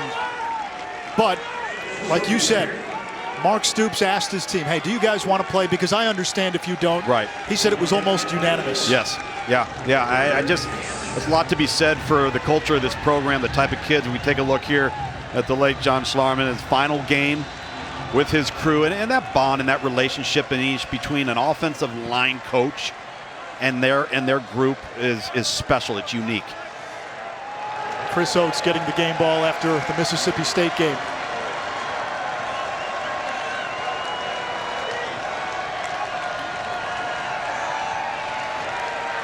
On 3rd and 7, Wilson against the rush. NC State brought the nickel blitz, and Wilson able to convert A first down catch made. It's Epps who's been a big factor in the pass game today. Yes, and credit Terry Wilson. You almost have he gets flushed because of the twist inside. And rolling to his right, a good athlete. Nice job by Epps, giving himself a nice target to the sideline. Cavassier Smoke, not much there. And you can see here as Smoke is slow to get up. Boy, we had a lot of bumps and bruises today between these two teams. Officials timeout for an injured player. Smoke able to leave the field on his own power. We got a sub.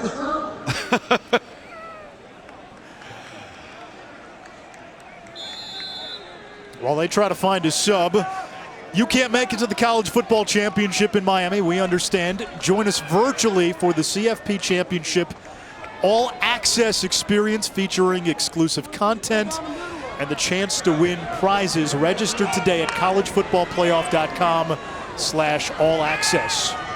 On 2nd and 10, Wilson will tuck and run. He has the most rush yards of any Kentucky quarterback, and you know what? The fact that he's still playing tells you, because Mark Stoops said, I'd like to get all three guys in, Joey Gatewood and Bo Allen, but Terry's a senior. And if he's the guy, and if he's going to lead us, and if he's playing well enough for us to win, this is his game. Yeah, he's going to stay in the game, and he has to this point. Has he done anything spectacular? No. Has he done something catastrophic? No. They've had a healthy run game, and I think that's really allowed him to play relaxed. You see NC State, they're going to the point now. Not sure as the quarter runs out. You see NC State rushing 3, dropping 8. And a penalty as time expires at the end of the third. It's been the story of this third quarter. Yeah. A lot of jawing, and it looks like almost a...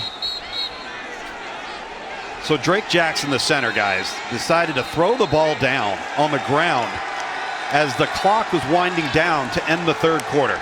Good job by the officials. Yep. Savion Jackson, number 90, though, Anish.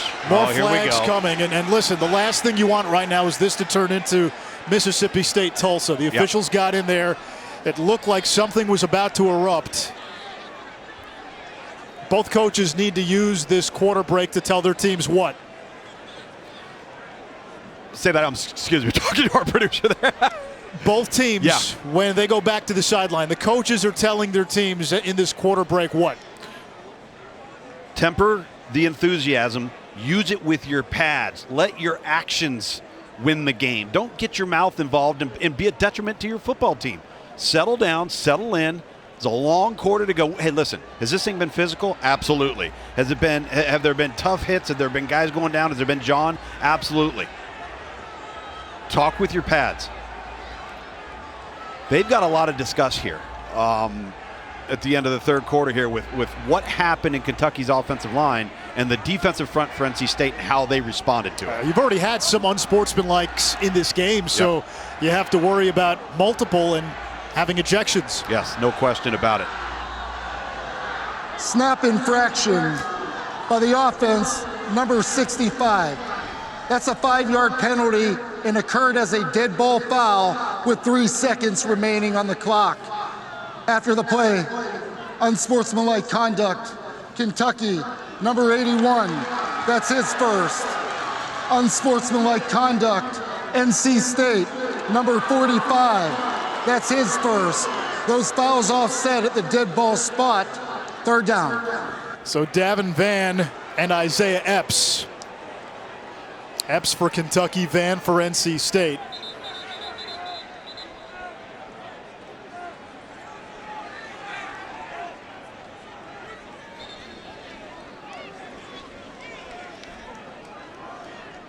So they'll have to add some time back on the clock. This is the end of the third quarter.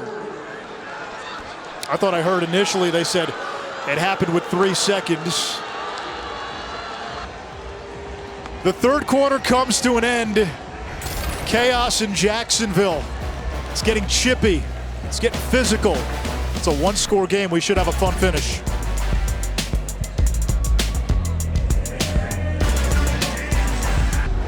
And Ashraf, Tom Lugan, Bill Larisha Harris. Start of the fourth quarter. This is how the third ended. Drake Jackson, the center, spins the ball. It's picked up by Savion Jackson for NC State. And then he and DeMarcus Harris of Kentucky, 86 in blue, get into it. It looked like somebody said something. We'll go back to it. Then there was a little confusion on the far end with the teams continuing the jawing. 3rd and 11, Upshaw, the tight end, tackled after a gain of just a yard. So 4th down for Kentucky. And here's the tail end of the play on the far side of the field. Now Terry Wilson getting into it after getting a shove from Davin Vann.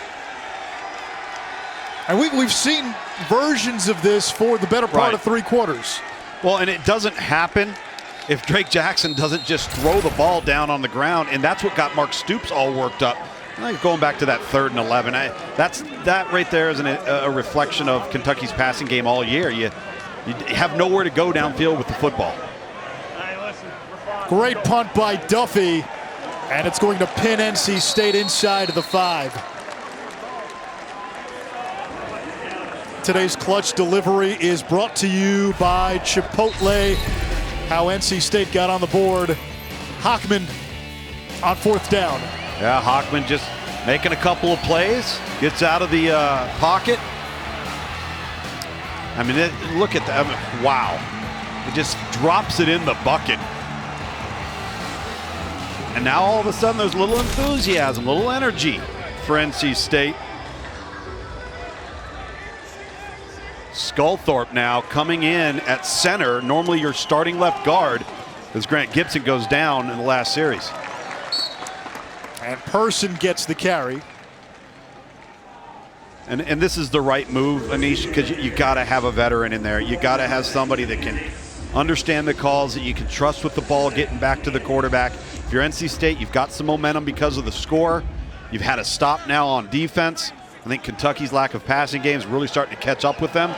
Let's see if NC State can mount a drive. So they've reshuffled their offensive line. Derek Eason also in the game now. Number 53. A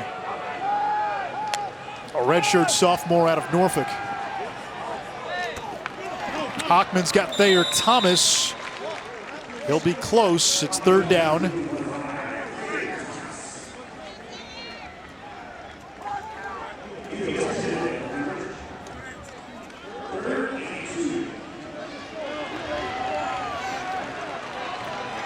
Late substitution here for NC State.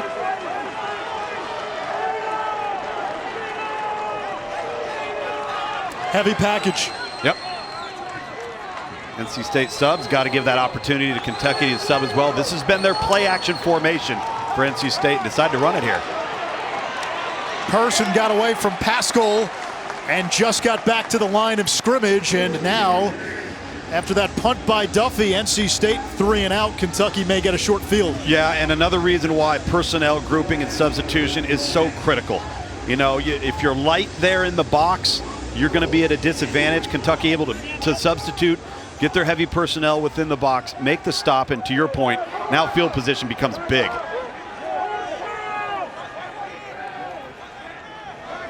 Gill to punt from his own end zone, former walk-on.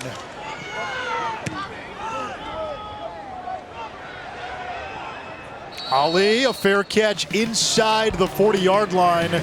Good punt by Trenton Gill, 49 yards.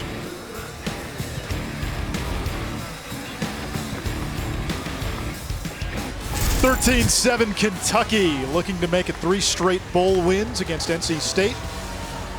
Heisman Trophy ceremony Tuesday at 7 Eastern. First virtual presentation. These two are considered the front runners. Trevor Lawrence, quarterback at Clemson. Devontae Smith, Heisman Trophy brought to you by Nissan, of course. You think of how many wide receivers have won the award. And Charles Woodson, DB, return man, wide receiver in 97. Our own Desmond Howard in 91. Tim Brown won it a few years before that. It's been a quarterback's award. Yeah, and running backs award. That's exactly right. You know, it's a shame, too, that, you know, the votes had to come in after conference championship weekend. And would minds have been changed had they come in this week? Oh, absolutely. I mean, we really think about it, because we all become prisoners of the moment, right? And all enjoyed and watched what took place in the semifinals. I just think Devontae Smith's overall body of work, and taking nothing away from Trevor Lawrence, who's had a fine career, I think Smith's body of work is just too hard to overlook. 2nd and 9, Wilson to throw. And on the slant route, finds his receiver.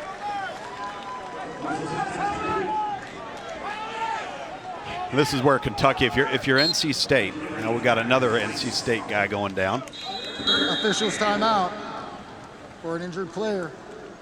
Same battle. NC State's thin at cornerback too. Yeah.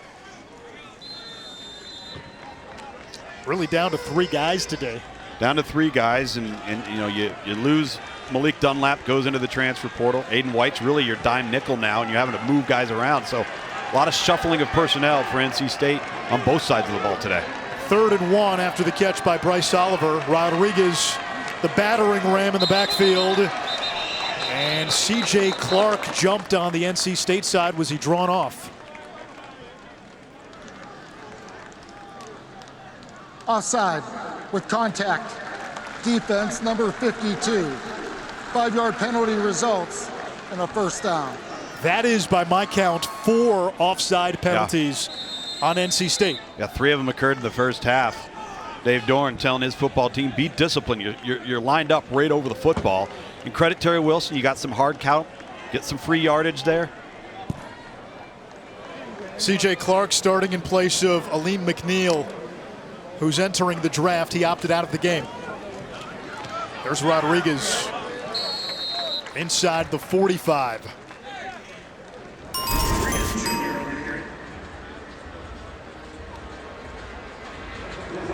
A little bit surprised, Denise, that NC State hasn't attempted to maybe load the box, create some simulated pressures, knowing Kentucky can't effectively throw the football downfield.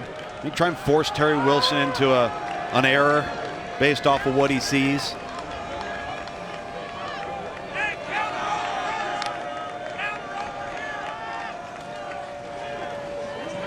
Rodriguez again gets away from Moore to the 40-yard line. First guy never seems to bring him down. It's 3rd down. Yeah. Is NC State limited, though, without all the key personnel, without Peyton Wilson and Drake Thomas and McNeil and Ingle? Are they limited in their pressure packages? I don't know if they're limited in their pressure package. I think this is more approach-based, but they got Isaiah Moore back. He penetrates the gap right there. He makes a tackle. It's a 2-yard loss. He then misses, and next thing you know, Jakeem Harris, number 6, he misses. And hey, listen, credit Kentucky, the offensive line, and these backs, but NC State's got to start making some tackles when the opportunities are there. NC State loading up the box, 3rd and 2. Wilson will throw. He'll take a shot downfield, and incomplete for Oliver. Now you get the one-on-one look that you want, but what do you got to do? You got to, number 1, give him a chance to catch the ball and keep the ball in bounds.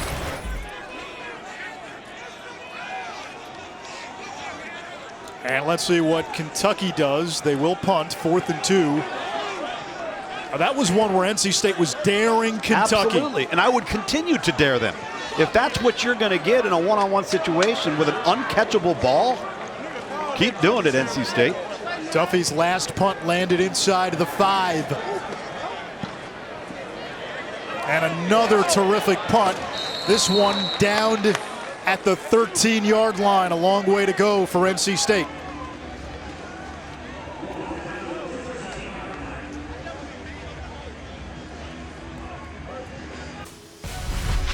The TaxSlayer Gator Bowl, brought to you by TaxSlayer Gator Bowl Play and Win. Visit TaxSlayerGatorBowl.com to play. And Toyota. Visit your local Toyota dealers today during the Toyotathon sales event.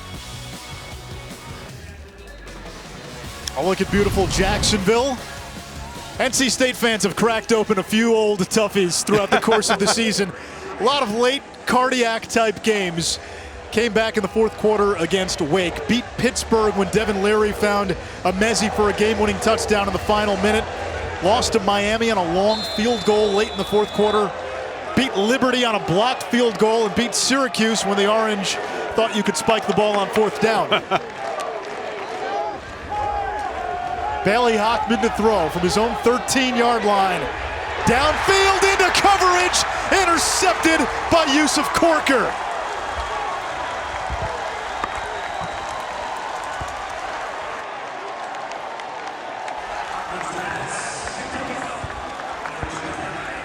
Bailey Hockman has not fared well today versus zone coverage on intermediate and deep level throws. Just not seeing it.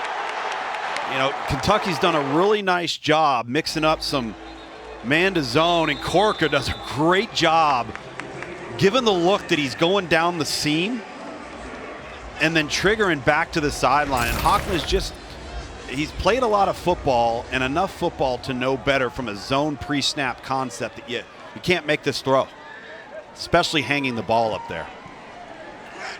So Kentucky takes over in plus territory. High snap. Rodriguez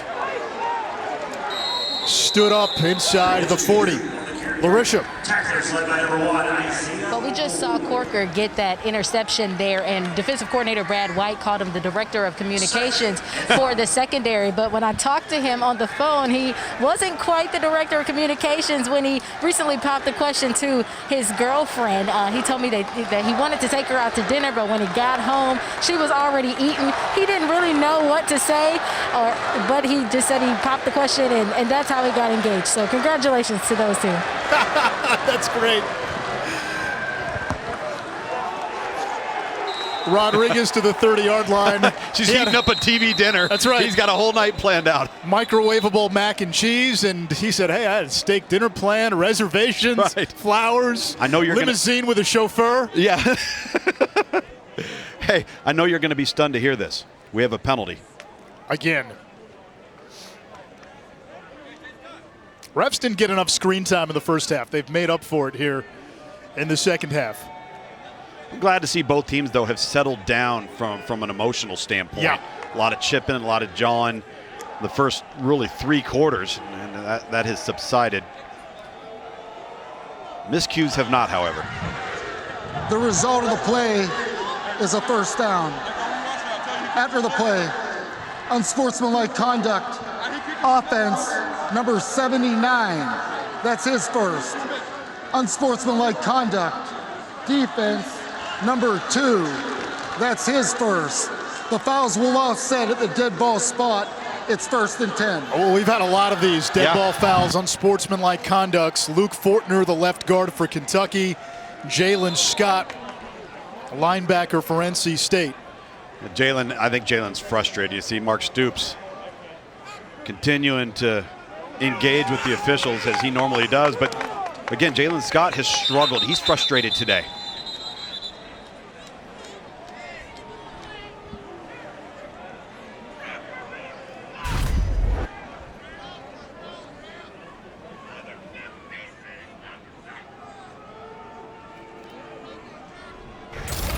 Now you're going to have to explain to me why Fortner was called for a penalty there. The clock is fine. Okay. All right. That should not have been a penalty on Fortner, not off of what we just saw. It looked like he just took Scott to the ground. During the course of the play. During the course of the play, Scott gave him a little kick. Little mule kick. 1st and 10 from the 30. NC State was looking for something there. Instead, it's Rose. He's had a big game. Still going. Stiff arm. Out of bounds inside the 5. 27 more yards for A.J. Rose. 11 carries, 147 on the ground. Again, catching NC State off guard a little bit. NC State thought Kentucky was moving with another procedure penalty, and they're not ready to start the play. But what's the reoccurring theme, Anish? These backs break tackles. They fall forward. They have great contact balance. And it's all of them. It's the whole group. Just think about Kentucky. To play the way that they have played all year long in the passing game, all right, and to even be functional and competitive, it's a testament to their defensive personnel and obviously their run game. Quentin Wilson comes in at center. Drake Jackson's Kentucky helmet came off. Calls their second timeout of the half, 30-second timeout. And we get a timeout, so that allows Jackson to come back into the game. The last two bowl games, and they're on ESPN and the app later today. Oregon, Iowa State in the PlayStation Fiesta Bowl. All those guys get a PlayStation 5. Yeah. Those are not easy to come by in this day and age. And then Texas A&M and North Carolina, 8 p.m. in the Capital One Orange Bowl. Get to see Sam Howell and UNC. A&M, I wonder what the Aggie fan feels like today after watching the semifinals yesterday. Well, just get on the internet. They'll tell you.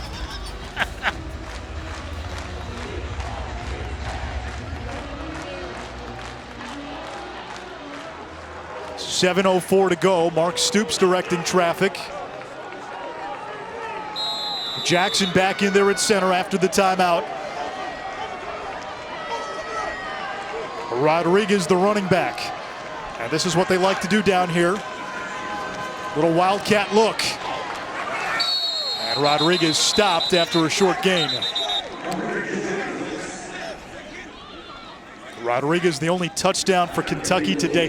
This is very much the game we expected. Physical, low-scoring, defensive, for an injured player. Oriented type of approach.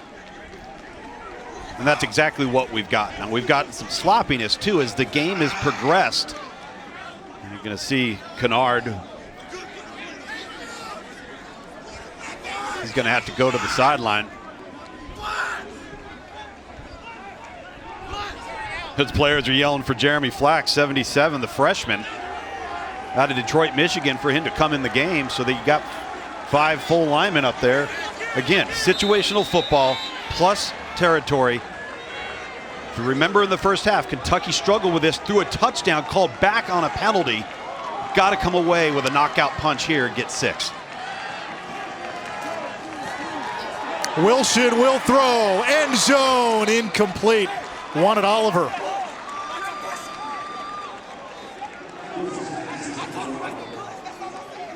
And that's really the exact same throw that Terry Wilson had made for the touchdown call back in the first half. Maybe a little bit more air, just so you give Oliver an opportunity to truly adjust it and maybe elevate and extend above his head. You know, what I'd like to see Kentucky do here is get back into that Wildcat formation where Terry Wilson motions out of the backfield, and then maybe you do the pop pass. Even if it's the direct snap to the running back, get a little pop pass going.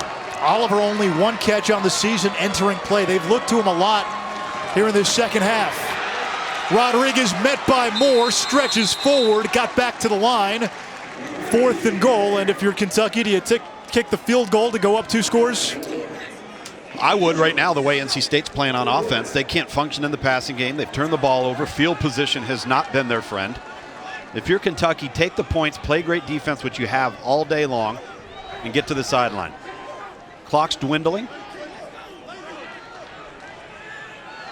I think this is a smart call by Mark Stoops. He doesn't like it, but it's the judicious call. Ruffalo 2 for 2. And drills it from 20. Little chip shot. Kentucky up by 2 scores, less than 6 minutes to go in regulation.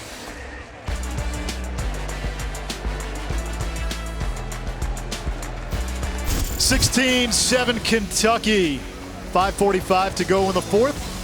Our first star-studded NBA Wednesday doubleheader of the year on ESPN and the app. Jason Tatum and the Celtics will take on reigning Eastern Conference champion Miami at 7:30. And then Kawhi, Paul George, and the Clippers, some unfinished business after last year's exit, will take on Steph and the Warriors.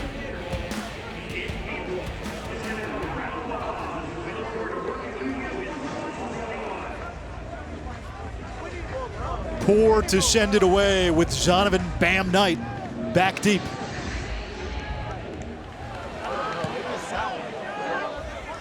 And Knight won't get a chance. They have not been kicking to him. It's Houston instead to the 33. Down to Larisha Harris. Oh, hang on. Well, hang NC on. State center.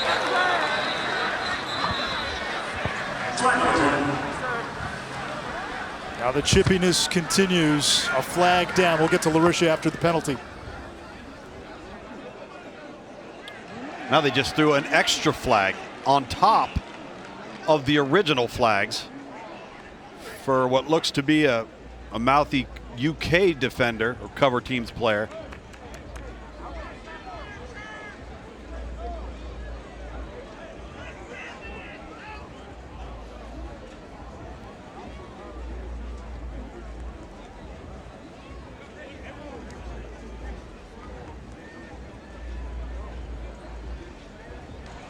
After the play, unsportsmanlike conduct, Kentucky, number 6, for a non-football act. That's his first. Also, unsportsmanlike conduct, Kentucky, number 25, for taunting. That's his first. Both penalties will be enforced from the dead ball spot. First down. Jared Casey and Andrew Phillips. And Mark Stoops is beside himself. You see number 6, who they called right there on the sideline. Right there, that shove.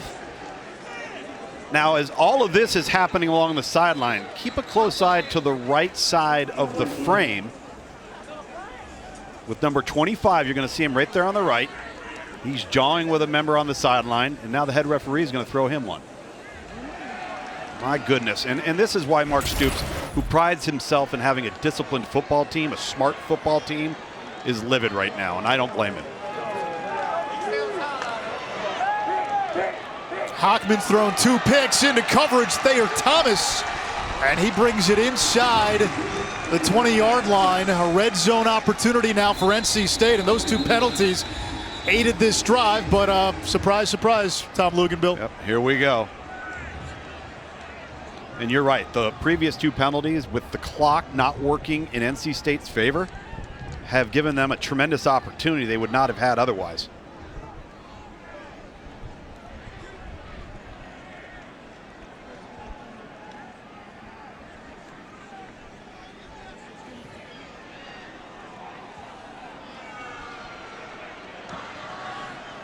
Personal foul, roughing the passer, defense, number 95, for a low hit on the quarterback.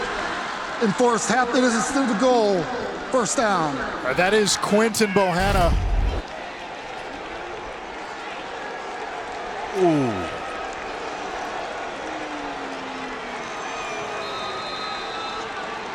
That's a dangerous penalty on behalf of Bohanna. Good to see Hockman pop right up, and a tremendous catch by Thayer Thomas. First and goal after the penalty. Hockman chased by Bohanna, rather Hoskins, who gets the sack, and Hockman is saying it was a face mask. I did see his head get jerked down. The question is, was it at the rim of the collar? Well, that's a face mask. That is a clear face mask. Well, Hockman's got every right to be upset. I'm not so sure how the line judge missed it, number 1, and then certainly the umpire. Second and goal. Bam Knight.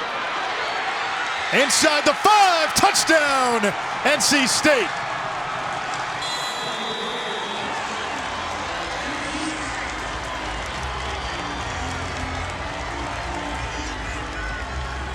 Six consecutive games with a rushing touchdown for Knight. Really well executed at the point of attack. Best executed run game play on the wide zone stretch for NC State all day long. We showed you the graphic earlier in the quarter. These fourth quarter comebacks, nothing new for NC State. Certainly not.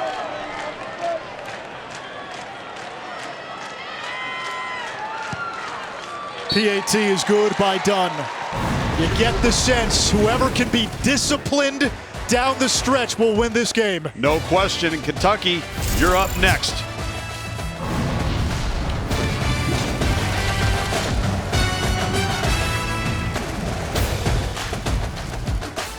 A 2-point game here in the final 5 minutes of the TaxSlayer Gator Bowl. Kentucky seeking a 3rd straight bowl win. North Carolina State looking to make it 3 9-win seasons in 4 years. Fans, check out the ESPN app for the Capital One postgame immediately following this game. And Ashraf, Tom Luganbill, Larisha Harris with you. Happy New Year. This game's been chippy. It's gotten ugly at times, especially in the second half. We've had a ton of unsportsmanlike penalties, a lot of dead ball fouls. I said it before we went to break. Who could be disciplined here in these last 4 minutes and 46 seconds? Absolutely. Who's not going to make the mental error? Not the physical penalty, the mental penalty. Larisha. Well, guys, as you were saying, a lot of the coaches over here are expressing their frustration with those penalties. And I saw a lot of the coaches telling their guys, those penalties are on us. We have to stop putting them in better situations. But what we need to do is accept what we've done already and now just focus on finishing this game. The last NC State scoring drive was aided by Kentucky penalties. A late hit, unsportsmanlike. Right. NC State had a drive earlier in this game. They're in striking distance. Got a 15-yard penalty for unsportsmanlike. That drove them away from a scoring opportunity. Yeah, and you already see a pretty heavily penalized program all year long, but today, wow. A.J. Rose, he's been the offensive star for Kentucky, not much. We were talking about this during the break. If you're NC State now, sell out, load the box. Just listen, Kentucky is not going to be a team that, number one, is going to attempt many shots downfield. They haven't been able to create explosives and certainly haven't been able to connect on any. If I'm NC State and Tony Gibson, and he loves to bring people near the line of scrimmage, put the game and the series on Terry Wilson's shoulders. The senior quarterback out of Oklahoma City, sending Rigg in motion. Wilson will throw. Floats it too far for Rigg. And it's 3rd and 9. Had Rigg open in the flat. You have to make that throw. And again, now you're 3rd and 9. Not successful on your first 2 downs of the series, which just kills you when you're not able to compete in the passing game. You got the sense, too, on that last NC State drive. There was juice on the sidelines for the Wolfpack. Very much You saw the energy, the emotion.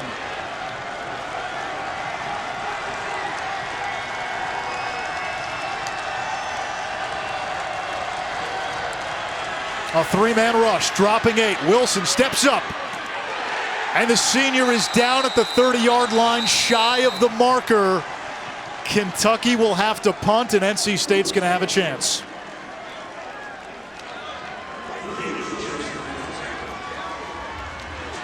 Now, unfortunately, that is essentially the entire season for Kentucky on offense. When you had to have some balance, you had to have some competence to complement your run game, you just can't come up with it. Duffy will punt. Gets it off. Thayer Thomas from the 20. Out of bounds. Not much on the return. Larisha. The center for NC State, Grant Gibson, he went down in the 3rd. Now he's back on the sideline with his teammates, and I was told by personnel for the Wolfpack that it's early indication of ligament damage, but he's on the sideline again with his teammates, encouraging those guys, and he's also emphasizing the fact that they need to finish. He said they're still in this game, but let's do it. Let's finish. That offensive line's a 6-man rotation. You see Witt, 67 on the sideline. He left the game with an injury. Gibson has played every snap until getting hurt. He's out. Joe Sculthorpe, the left guard, an all-conference player, slides over to center. Derek Eason has checked into the game as part of that O-line unit. Bailey Hockman. Tipped and intercepted! Jamin Davis! The Kentucky defense steps up again. 3rd pick of the game. Well, Anish, just when you thought that man right there, Bailey Hockman, was going to have an opportunity to redeem himself here in the 4th quarter, completely telegraphs this throw. Credit Kentucky defensively all over it, eyes towards the quarterback. And then Davis, who's really had a nice day. DeAndre square there, creating the tipped ball, number 5, weak side linebacker for Kentucky. But Davis capping off what has been a very productive day by him, both run and pass defensively, with the takeaway. Kentucky now with 16 interceptions when you add in the 3 today. Tops in the SEC. They had 6 in the win against Mississippi State, 3 against Tennessee, as we get another flag and more chirping. Prior to the snap, Kentucky calls their third and final timeout of the half, 30-second timeout. You see Vince Marrow and Coach Stoops, high school teammates. In fact, Tim Beck, who calls the plays for NC State, went to high school with Marrow and Stoops, part of that Youngstown connection. Cardinal Mooney. Marrow joking with us that he and Beck, when they played basketball together, he said Beck had one job. That was to throw me the ball. Got a dish. And then Beck said, yeah, I would do that and I'd never see the ball again. And this was before the game, all 3 of them. That Youngstown connection, and it goes deep on the Kentucky staff beyond just Coach Marrow and Coach Stoops. Having a moment pregame, and Vince Marrow with the offensive coordinator change after the South Carolina game. The play caller today, normally the tight ends coach. Liam Cohen will be the new OC next season. Rodriguez, he can take this to El Dorado.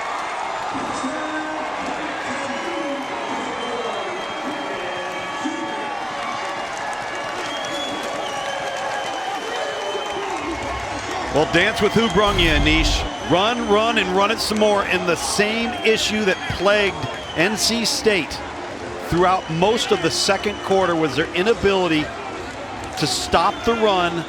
Kentucky finding some success on the left side of that offensive line, and the linebackers for NC State just not in position to make plays and maintain gap integrity.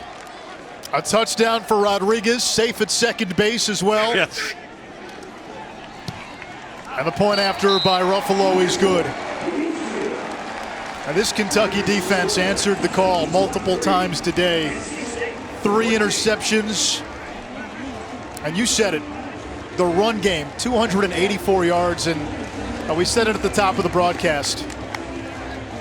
That offensive line has been playing inspired football the last 2 months of the season. They're playing for John Schlarman, their O-line coach, who lost a 2-year battle with cancer in November. They called him the Great American.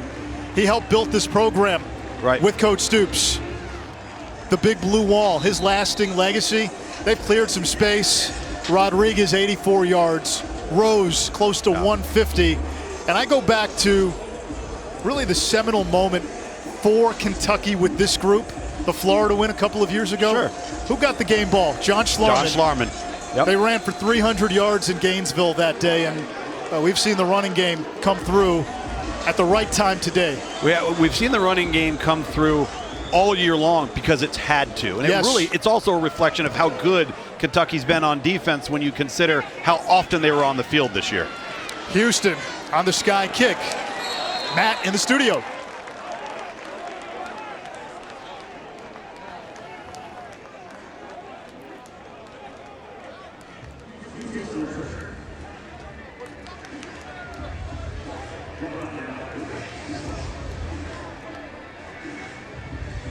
If Matt Barry didn't get out of that quick enough, he was about to get flagged for unsportsmanlike. Without question. We got penalties aplenty here on this broadcast, so we'll be more than happy to throw on Matt's way.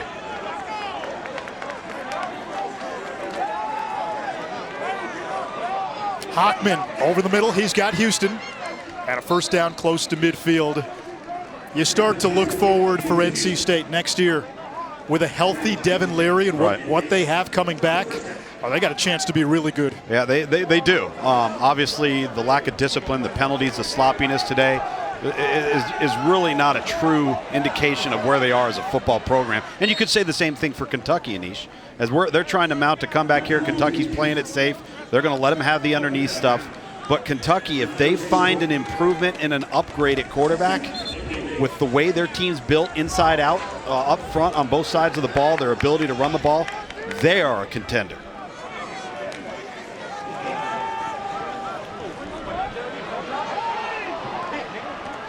Down the middle, nearly intercepted again, but it is caught by Emezi. What a spectacular play by Emezi as we see some hurry up and some life in the NC State offense. Still plenty of time, 2 timeouts. I know Bailey Hockman as we get a flag or a whistle. Another injured player.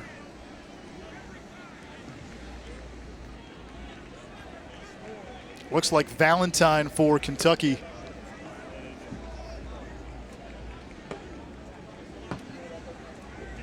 Today's Capital One player of the game, A.J. Rose, 12 carries, almost 150 yards, including a couple of huge plays like this one. And they're huge plays. Again, going back to the offensive line, the strength and core foundation of this Kentucky, not only football team, but entire program inside and out. There's Rodriguez. That's just the run game, but he obviously contributed as well. But the 2 big plays and possibly the play that locks it down belong to that man right there, A.J. Rose. Somewhere John Schlarman, somewhere high above, smiling. Schlarman was a 4-year starter at guard at Kentucky. His number 65 worn today by the Kentucky center, Drake Jackson. And certainly in our thoughts, especially around this time, his wife, Leanne, sons, Joseph, Matthew, and Benjamin, daughter, Evelyn. That is someone, the more you talk to the folks around Kentucky, I don't even think we can do it justice to let people know what he means to that program, what he will mean forever to that program, and what he's helped build in Lexington. Well, and then what he's left behind in terms of perseverance. You know, we came on air today talking about, through all of this, through a pandemic, through schedule shifts and changes, having some perspective. It can be easy to complain, right? It can be easy to, you know, boo-hoo that things haven't gone your way. And as I mentioned earlier, you look over to the sideline and your coach can barely walk from drill to drill. What does that tell you about what type of man he is? Hockman, ball is tipped. Ruled incomplete. There were the stories that he would be offered a chair or a golf cart and would refuse it sometimes, even though the chemotherapy gave him terrible blisters. Again, you hear the stories from the coaching staff of just what it took for him to get through the day. Just the day. Forget going onto the field and having to work through 24 periods of a practice. There's a great story on Schlarman by Kyle Tucker on The Athletic. Our own Gene Wojciechowski did a tremendous piece that is incredibly moving, and you get the sense of what he meant to not just the O-line, but as we said, the foundation of this program. And there is a strong foundation in Lexington. It took some time to build for Mark Stoops, but you see what they have in the trenches. You see the toughness, the physicality. Kentucky's no longer a punchline in the SEC East. They have built something special, and there is an infrastructure there now. We've both been to Kentucky. Yes. There is an infrastructure there where they have a chance to be really good and really special. The ceiling for this football program is incredibly high. Well, it's incredibly high, and I think you look to the administration when Mark Stoops took the job. Hey, we need some things here. You really want to be competitive in football?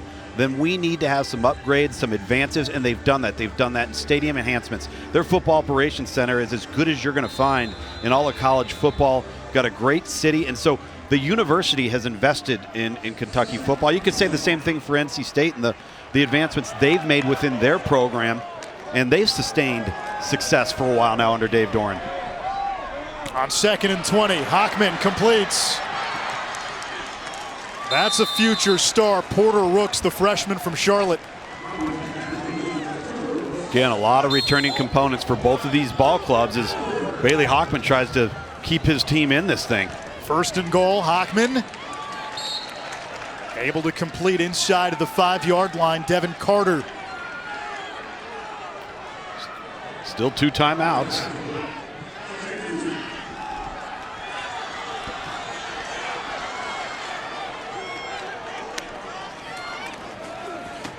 Houston charges in for 6.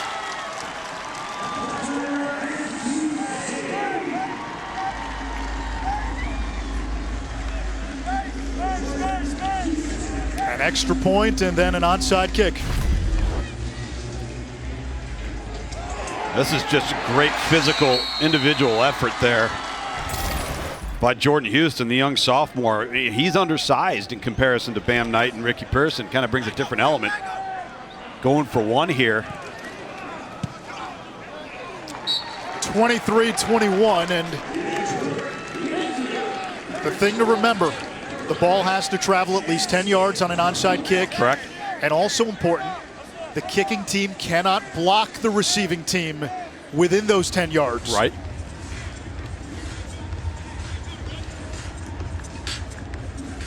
NC State has played this movie throughout the season. Went down to the wire against Wake, Pitt, Miami, Liberty, Syracuse. Finished the season with 4 straight wins. Yep. Longest active win streak, by the way, in the ACC. A nice note from our friend Wes Durham this morning. Yes. And listen, the one thing too, as you came into the season, if you're NC State, Dave Doran was 11-17 on the road in NC State. They won some big road games. Kind of got over that hurdle a little bit and win close games too. NC State 0 for 2 on the onside kicks this season.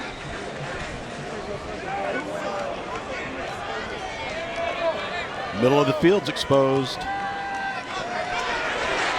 It goes 10 yards. It's fielded by Kentucky. And the Wildcats just need a couple of kneel downs, but not before a little more ugliness. I think the officials have run out of flags to throw. I'm really hoping that the end of this game can be civil. Absolutely. What we saw in the Armed Forces Bowl between Mississippi State and Tulsa, that was a black eye for college football. And I think right now, if you're the coaches on both sidelines, you have to be telling your team, okay, let's bring it back. Yep. Let's not make this any worse than it's been in the second half. Yeah, huddle your group up. Mark Stoops not happy again with the officials. It's interesting. The flags were very easy to fly throughout the course of this game, but not on that particular play. Terry touchdown NC with a State kneel down. Calls their final timeout of the half. 30-second timeout. NC State burns its final timeout. This Kentucky senior class, 19 of them,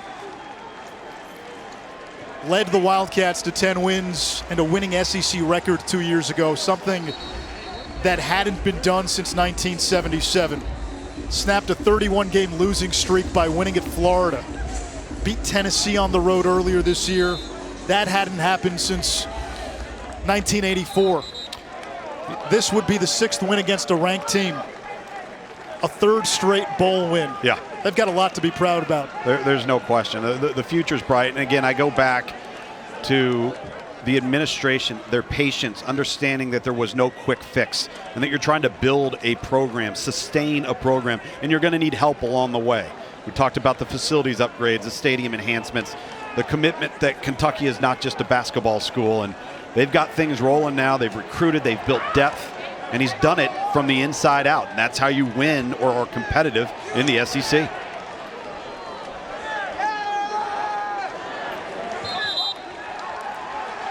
One more kneel down. A well-deserved Gatorade bath for Mark Stoops. 3 straight bowl wins. This season for Kentucky was defined by loss and adversity and unimaginable emotions. And you hope these final moments can bring a smile to that team, that locker room, and that fan base. There's no question. And also glad to see some civility here, which is great to see these two teams act with class at the end of the game. Kentucky with its 3rd straight bowl win.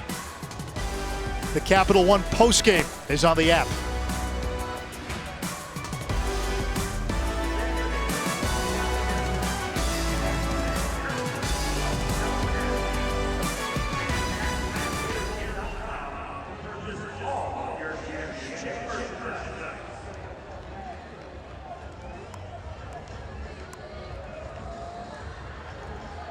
Welcome to the ESPN app post-game presented by Capital One.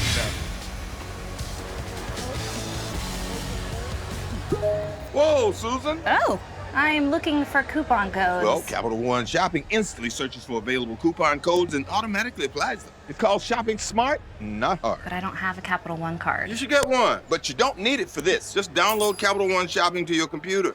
It's free. Ooh, save me some cheddar. So, when's the party? I love fondue. Really? I never joke about hot cheese, Susan. Me neither. Capital One Shopping.